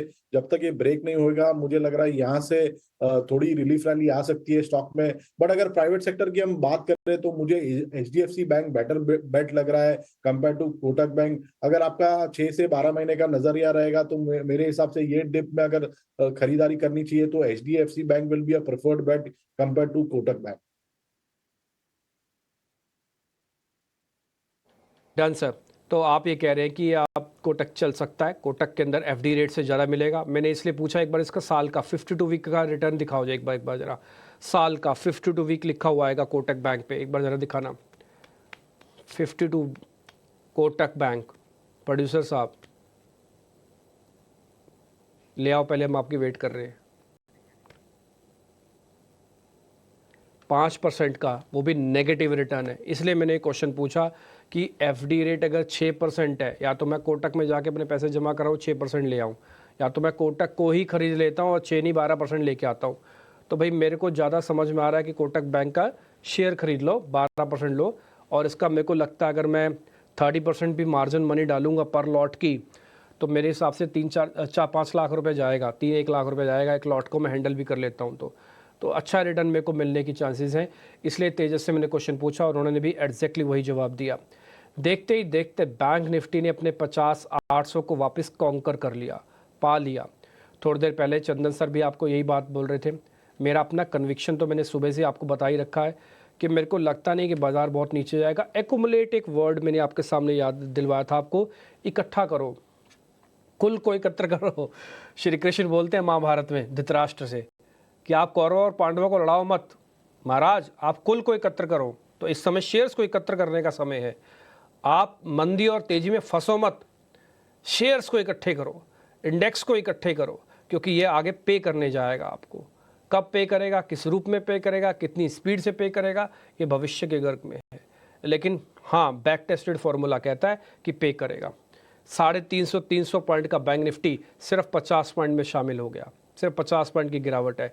अगर थोड़ी देर इसी स्पीड से चलता रहा तो कोई बड़ी बात नहीं है, अभी अभी आपकी स्क्रीन पे ही ये 51,000 भी लगा देगा। आप ना छोड़ें ऐसी चीज़ को। मैंने सुबह भी आपके सामने बोला, कल भी आपको 12 बजे तक अच्छे पैसे बन गए थे, कॉन्सिडेंटली कल फॉलो बाइंग नहीं आ पाई तो धराशायी होना पड़ा मार्केट को। लेकिन आप धीरे धीरे धीरे करके एकुमुलेशन जोन में आ जाओ, थोड़ा करके शेयर्स पकड़ो। चंदन सर ने ल्यूपिन आपको दिया, थोड़ी देर पहले हमने टाटा केमिकल्स के बारे में जिक्र किया, कोटक का भी आपको पता लगा है। चलिए कोई बात नहीं, आगे आते हैं। चंदन सर, कोई ऑप्शंस का ट्रेड? जी बिल्कुल, आपने यहाँ पे गीता और महाभारत की बात की, भगवान कृष्ण की बात की, और आपने काफी सही कहा, और कृष्ण ने गीता में सही कहा है कि कर्म तुम्हारा कल होगा, और कर्म अगर सच्चाई है तो कर्म कहाँ निष्फल होगा। हमें तो बस पैटर्न ढूंढने हैं, सेटअप ढूंढने हैं, और अच्छे से स्ट्रेटेजी रिस्क मैनेजमेंट की बनानी है। उसके बाद में तो मार्केट यहाँ पे रिवॉर्ड देता हुआ नजर आएगा। तो ऑप्शंस पे मैं फोकस करूं उससे पहले तो मैं लुपिन के बारे में बात करना चाहूंगा। ये काउंटर है जहां पे हमारा तेजी का व्यू है, और कहीं ना कहीं ऐसा लग रहा है कि 23,000 से 23,333 एक बहुत बड़ी लक्ष्मण रेखा है, वो एक मेजर सपोर्ट का कामकाज में आपको ध्यान में रखना चाहिए। और 23,750 निकल गया तो आपको और श्योरिटी मिल जाएगा। बैंक निफ्टी की बात करना भी जरूरी है, क्योंकि बैंक निफ्टी पिछले 3.5 साल से एक राइजिंग चैनल में काम कर रहा है और अभी उस राइजिंग चैनल के लोअर एंड से घुमा है, यानी कि 50,000 एक मेजर सपोर्ट है यदि बैंक निफ्टी को वापस 51,500 से लेके 52,500 की तरफ जाना है। अब हम यदि यहाँ पे बाउंस प्ले करना चाहते हैं तो 23,600 की कॉल पे फोकस करेंगे। याद रखें, हम अग्रेसिव व्यू नहीं लेंगे, हम बाउंस बैक के लिए व्यू लेंगे, क्वांटिटी थोड़ा थोड़ा करके रखेंगे। ये कॉल अभी 125 के आसपास है, इसको डिप में हम खरीदारी की सलाह रखेंगे। 110 से 115 के बीच में लेंगे, 70 का सपोर्ट है। हमारा मानना है कि ये कॉल लगभग 180 के टारगेट तक चली जानी चाहिए। चलिए, तो बिल्कुल स्टॉक स्पेसिफिक और साथ ही इंडेक्स स्पेसिफिक भी हमारे एक्सपर्ट्स की रणनीति लगातार आप देख रहे हैं, लेकिन ऐसे में जो सेक्टर्स परफॉर्म कर गए हैं ड्यूरिंग द एंटायर ईयर, उस पर भी नजर होनी चाहिए। और इस सूची में डिफेंस क्षेत्र को कैसे भूला जा सकता है। डिफेंस से जुड़ी सारी कंपनियों पर एक फोकस होना चाहिए। HAL, BDL, BL, ये सारे के सारे स्टॉक्स पिछले एक साल के ट्रेंड को भी अगर देखेंगे, आज के सत्र में भी अच्छा खासा एक्शन हम देख रहे हैं इन सारे स्टॉक्स में, और पिछले एक साल के अगर ट्रेंड को देखेंगे अच्छी मजबूती है। और इनफैक्ट डिफेंस क्षेत्र के लिए सरकार का डिफेंस आत्मनिर्भरता का जो लक्ष्य है, इसकी नींव 2020 में रखी गई थी और तब से लेकर अब तक अगर आप देखें, slow and eventually defence sector के लिए इंडिजिनाइजेशन यानी कि स्वदेशीकरण। इंडिजिनाइजेशन का मतलब है कि कंट्रोल जो है पूरी तरह से डिफेंस इक्विपमेंट की मैन्युफैक्चरिंग के लिए भारत खुद ले लेगा, यानी कि इंपोर्ट को बैन किया जाएगा और यहाँ पर जो डिफेंस के लिए डोमेस्टिक कंपनियां हैं वो मैन्युफैक्चरिंग शुरू करेगी। 2020 में मिनिस्ट्री ऑफ डिफेंस ने एक लिस्ट तैयार की थी 101 आइटम्स की, जिसे इंडिजिनाइजेशन करने की शुरुआत की गई और उसके ठीक बाद स्वदेशीकरण की नींव जो है उसे रखा गया। और उसके बाद हम देख रहे हैं कि कैसे धीरे धीरे MSME कंपनियां, कई सारी नई कंपनियां डिफेंस से जुड़ी निकल कर आई, उभर कर आई और वहां पर अच्छा खासा एक्शन हमने देखा है। मेजर प्लेयर्स का तो जिक्र हम करते ही हैं, लेकिन इस लिस्ट में धीरे धीरे कई सारे कंपनियां जुड़ती गई हैं। HAL, Hindustan aeronautics limited, defence sector की मेजर प्लेयर, लेकिन इसके अलावा पारस डिफेंस, BDL, BL, ये सारे के सारे स्टॉक्स ने पिछले कुछ सालों में अच्छे खासे रिटर्न्स दिए और 2024 में भी ये सिलसिला बिल्कुल जारी रहा। तेजस, डिफेंस स्टॉक्स पर एक टेक आपका जानना चाहेंगे।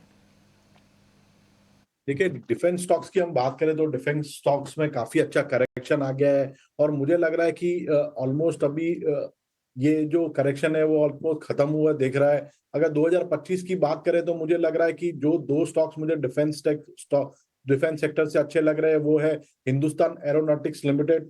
काफी अच्छा करेक्शन हो गया है स्टॉक में और रिसेंटली स्टॉक अपना जो प्रीवियस स्विंग लो है उसके करीबन ट्रेड कर रहा है। कल के सत्र में थोड़ा स्टॉक ने 200 दिन की मूविंग एवरेज के नीचे माइनर क्लोज दिया था, बट इसका जो स्विंग लो था करीबन 3,920 के करीबन, मुझे लग रहा है वो आने वाले दिनों में होल्ड करेगा। और 2025 की अगर बात करें तो मुझे लग रहा है ये स्टॉक यहाँ से भी 20 से 30% की अपसाइड दे सकता है। और दूसरा जो स्टॉक है डिफेंस सेक्टर से वो है मजगांव डॉक, ये भी काफी अच्छा लग रहा है मुझे। ये स्टॉक में एक स्टॉक स्प्लिट भी आया था 2-3 दिन पहले और स्टॉक ने एक अच्छी खासी रैली देके करीबन 50 दिन की मूविंग एवरेज के करीबन सपोर्ट ले रहा है। ये एक दूसरा स्टॉक है जो मुझे डिफेंस स्पेस से पसंद है और ये भी मुझे लग रहा है 2025 में अगर किसी का 6 से 12 महीने का व्यू रहेगा तो यहाँ से हम 20 से 30% की रैली देख सकते हैं स्टॉक में। सो डिफेंस पर एक टेक हमारे एक्सपर्ट्स की तरफ से। लेकिन इस बीच गैप डाउन ओपनिंग तो देखिए हमने 23,600 के मार्क के नीचे इस वक्त भी निफ्टी खड़ा हुआ, स्नैप डाउन या कह सकते हैं कि gap down start bank Nifty की तरफ से भी देखने को मिला। सारे के सारे सेक्टोरल इंडिसेस इस वक्त कह सकते हैं बिकवाली का दबाव झेलते हुए। ऐसे में हमारे साथ एक और एक्सपर्ट नरेश मिरानी जुड़ गए हैं, आइए उनके ओपनिंग ट्रेड्स जानते हैं। नरेश, गुड मॉर्निंग, बताइए आपकी तरफ से ओपनिंग ट्रेड्स क्या होंगे? अभी भी डिफेंसिव ही रहूंगा। सबसे पहले बाय रहेगा सन फार्मा पर, जहाँ पे शॉर्ट टर्म ब्रेकआउट हो चुका है और स्टॉक सस्टेन कर रहा है गोइंग फॉरवर्ड भी। स्टॉप लॉस 1850, टारगेट 1950 का। दूसरा बाय होगा अपोलो हॉस्पिटल्स पर, जहाँ पे एक शॉर्ट टर्म ब्रेकआउट होने की गुंजाइश है अबाउट 7400 और अभी 7300 के आसपास ट्रेड कर रहा है। रिस्क रिवॉर्ड ट्रेड है, प्रीएम्प्टिव है। स्टॉप लॉस होगा 7200, टारगेट होगा 7700 का। तो चलिए, फार्मा पर लगातार हमारे एक्सपर्ट्स का भरोसा कायम, और इस पर एक और मोहर नरेश की भी लगती हुई। हॉस्पिटल स्पेस में अपोलो हॉस्पिटल पर खरीदारी की राय यहाँ पर, एंड 7,700 के टारगेट, 7,318 के लेवल्स के आसपास ये ट्रेड करता है। 7,200 का एक स्टॉप लॉस जरूर लगाइएगा। लेकिन अब वक्त है ऑप्शन के चैंपियन हमारे इस खास सेगमेंट का।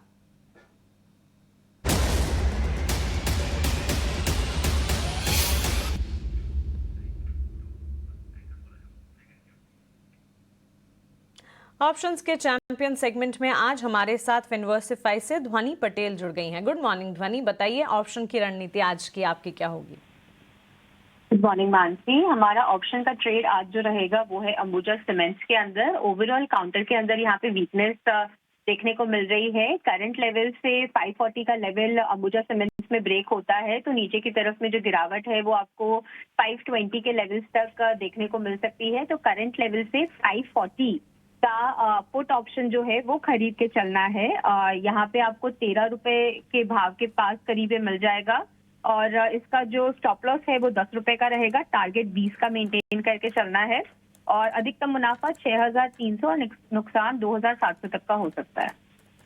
ओके, 540 का पुट ऑप्शन खरीदने की राय सीमेंट प्लेस पर। सीमेंट में इस वक्त हमने देखा है काफ़ी ज़्यादा वॉलेटाइल मूव्स नजर आए हैं, और ध्वनि की भी राय ये है कि 540 की पुट खरीद सकते हैं जो कि 13 रुपए में मिल जाएगी। लक्ष्य यहाँ पर 20 का होगा, स्टॉप लॉस 10 का लगाएं। अधिकतम मुनाफा 6,300 और अधिकतम नुकसान जो है अगर ये वर्कआउट नहीं करती तो 2,700 का हो जाएगा। एक स्टैंडर्ड डिस्क्लेमर आपके स्क्रीन पर एफएनओ ट्रेडिंग को लेकर। एफएनओ ट्रेडिंग रिस्की हो सकती है और इसी के चलते अपने सलाहकार अपने एडवाइजर से बातचीत करें, उनसे सलाह लें और उसी के बाद एफएनओ ट्रेड में उतरें।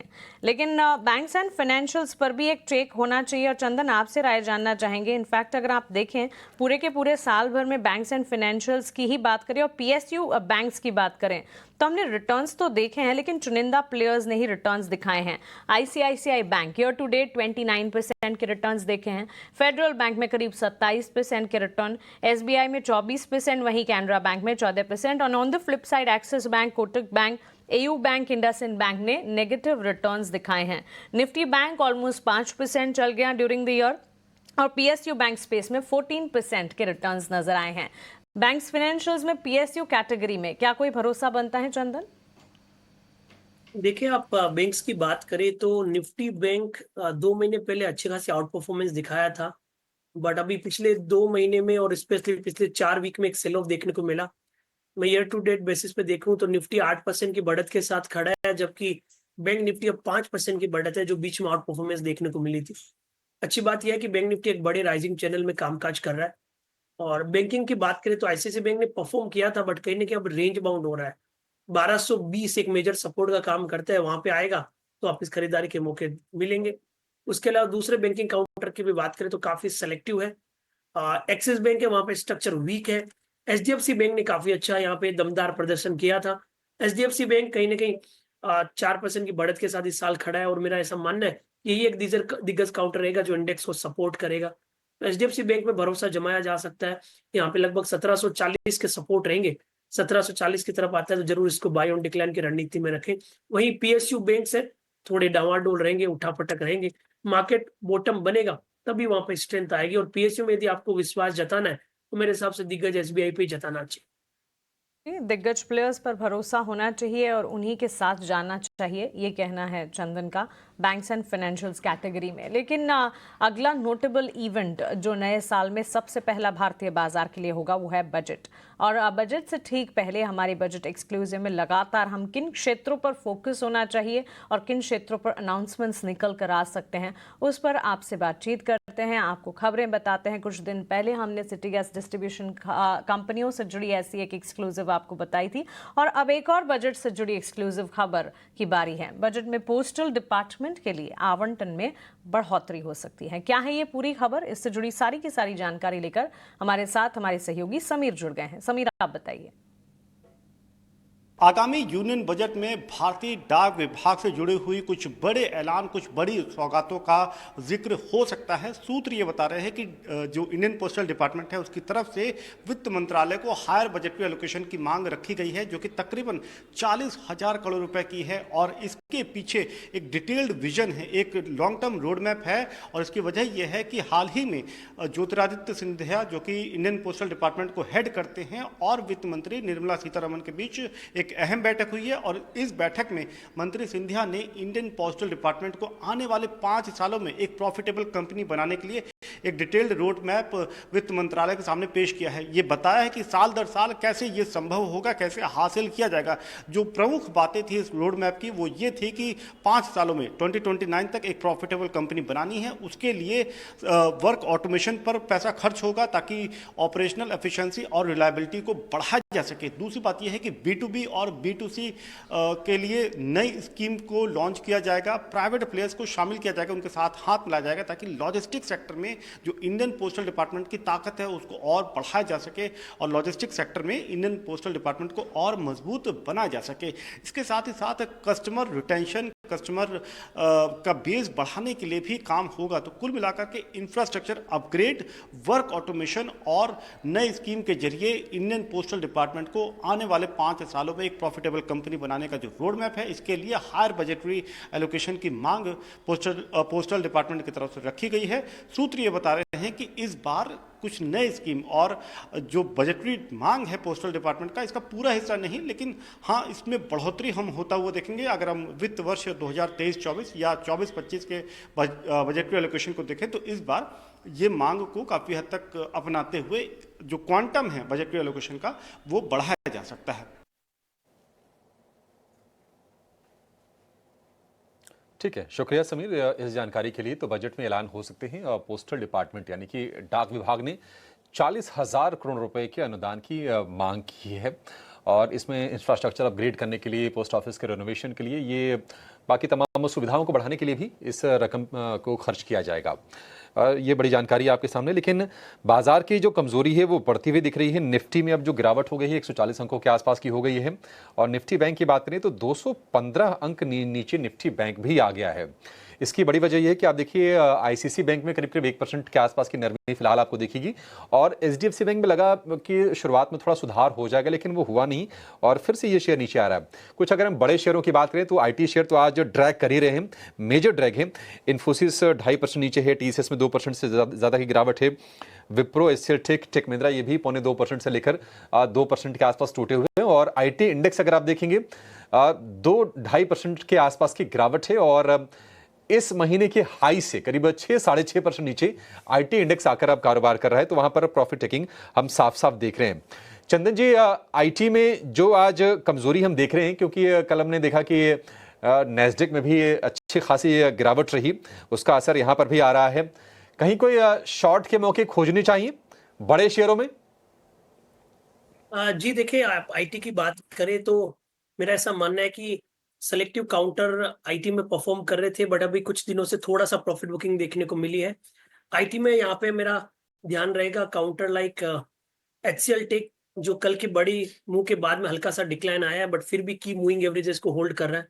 यहाँ पे हम बाय ऑन डिक्लाइन की रणनीति पे ध्यान रखेंगे। उसके अलावा मैं यदि एक्सप्लोर करूं तो कोफोर्ज काफी अच्छा काउंटर है। कल की तेजी के बाद आज हल्का सा गैप डाउन हुआ है, बट मेरा मानना है कि यहाँ पे स्ट्रेंथ है। कोफोर्ज में एक रिकमेंडेशन हो सकती है 9,350 के सपोर्ट रहेंगे, कहीं ना कहीं अब 10,300 तक के टारगेट के लिए।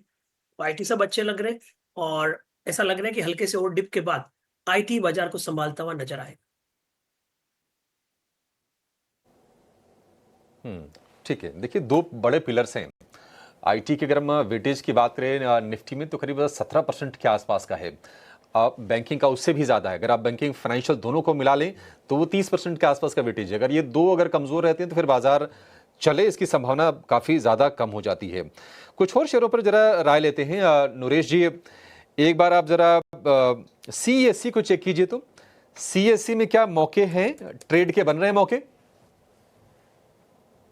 लॉन्गर टर्म ट्रेंड अभी भी पॉजिटिव है, बट शॉर्ट टर्म में काफी साइडवेज हो गया है। जो रीसेंट रिकवरी हुई थी 200-205 तक, वहां से जो ड्रिफ्ट आया उसके बाद काफी साइडवेज हो गया स्टॉक। बट ओवरऑल 170 का सपोर्ट एक्सट्रीम शॉर्ट टर्म में 182 का है। सो यहाँ पे अभी भी वॉल्यूम्स काफी लो है, तो प्राइस एक्शन और लो वॉल्यूम्स की वजह से कोई ट्रेड नहीं बनता। बट गोइंग फॉरवर्ड जब भी ये 200 क्रॉस होगा तब ये शॉर्ट टर्म ब्रेकआउट होगा। ठीक है, 200 जब क्रॉस करेगा तो फिर इसमें ब्रेकआउट का कंफर्मेशन आएगा। तब तक के लिए आप इसको अवॉइड कीजिए, वेट कीजिए। 15 रुपये और अगर चल जाता है तो इसमें तेज़ी बनेगी। देखिए, जो चलने वाले जो शेयरों की संख्या है निफ्टी में ना, वो घटती जा रही है।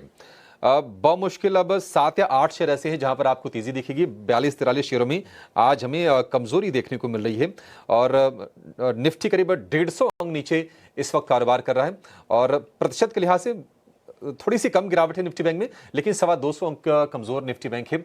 एफएनओ में 45 शेयर ऊपर है और 170 शेयर आज गिरावट के साथ ही कारोबार कर रहे हैं।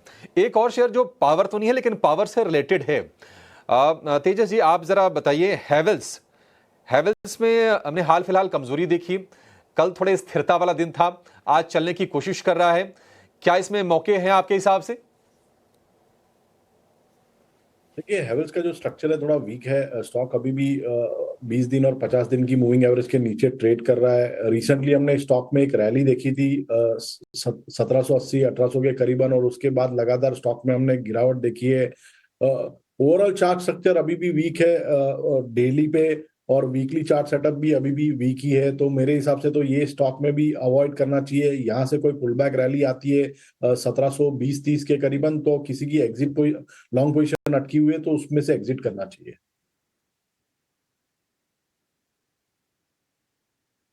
लॉन्ग है तो आप एग्जिट कर लीजिए, वीकनेस इसमें दिख रही है। चंदन जी, टाटा मोटर्स के बारे में बहुत सारे लोग पूछ रहे हैं और जान भी रहे हैं। हालांकि देखिए, अब तो ऑटो नंबर आने वाले हैं दिसंबर की बिक्री के, और ऐसा अनुमान है जैसा कि हमेशा होता है कि दिसंबर में थोड़ी सी सेल्स डिप करती है। लोग सोचते हैं कि नहीं, एक साल पुराने मॉडल वाली गाड़ी क्यों खरीदें, तो शायद पैसेंजर व्हीकल में थोड़े से कमजोर आंकड़े देखने को मिलेंगे। लेकिन इसके चार्ट देख के आपको क्या लग रहा है? बेस फॉर्मेशन इसका क्या हो गया है, चल सकता है यहां से? एक ट्रेड थोड़ा सा लंबा सोच के लिया जाए, क्या लेना चाहिए? टाटा मोटर्स में एक बड़ा डेंट मिला था इस साल में, ऊपर में लगभग 1180 तक गया और अभी 735 के आसपास कामकाज कर रहा है। अपनी पूरी बढ़त गंवाने के साथ में ये लगभग YTD बेसिस पे 6% डिक्लाइन के साथ है। मैं यहाँ पे देख रहा हूँ मंथली चार्ट पे लगातार पिछले 5 महीने से लोअर टॉप लोअर बॉटम बन रहा है। हालांकि पेस ऑफ सेलिंग थोड़ा कम हुआ है, बट अभी तक ट्रेंड रिवर्सल के साइन है नहीं, भले काउंटर एक डीप ओवरसोल्ड टेरिटरी में आ चुका है। यदि किसी को लेना है तो 2-3 चीजें ध्यान रखें कि आपको 2-3 बार में एवरेज आउट करना पड़ेगा। ओवरऑल सेटअप अच्छा हो सकता है क्योंकि एक बड़ा करेक्टिव मूव दिखा चुका है। इसने बड़ी रैली जो इसकी 380 से स्टार्ट हुई थी उसका की रिट्रेसमेंट ज्वाइन किया है, और कहीं ना कहीं लग रहा है कि 685-710 ये एक बड़ा सपोर्ट का काम करेगा। तो 2 बार में एक्यूमुलेट कीजिए और ऊपर में कहीं ना कहीं 820-850 तक के पोजिशनल टारगेट बनेंगे। बट जो ट्रेडिंग के लिए से कामकाज कर रहे हैं उनको इस काउंटर में नहीं घुसने की सलाह रही।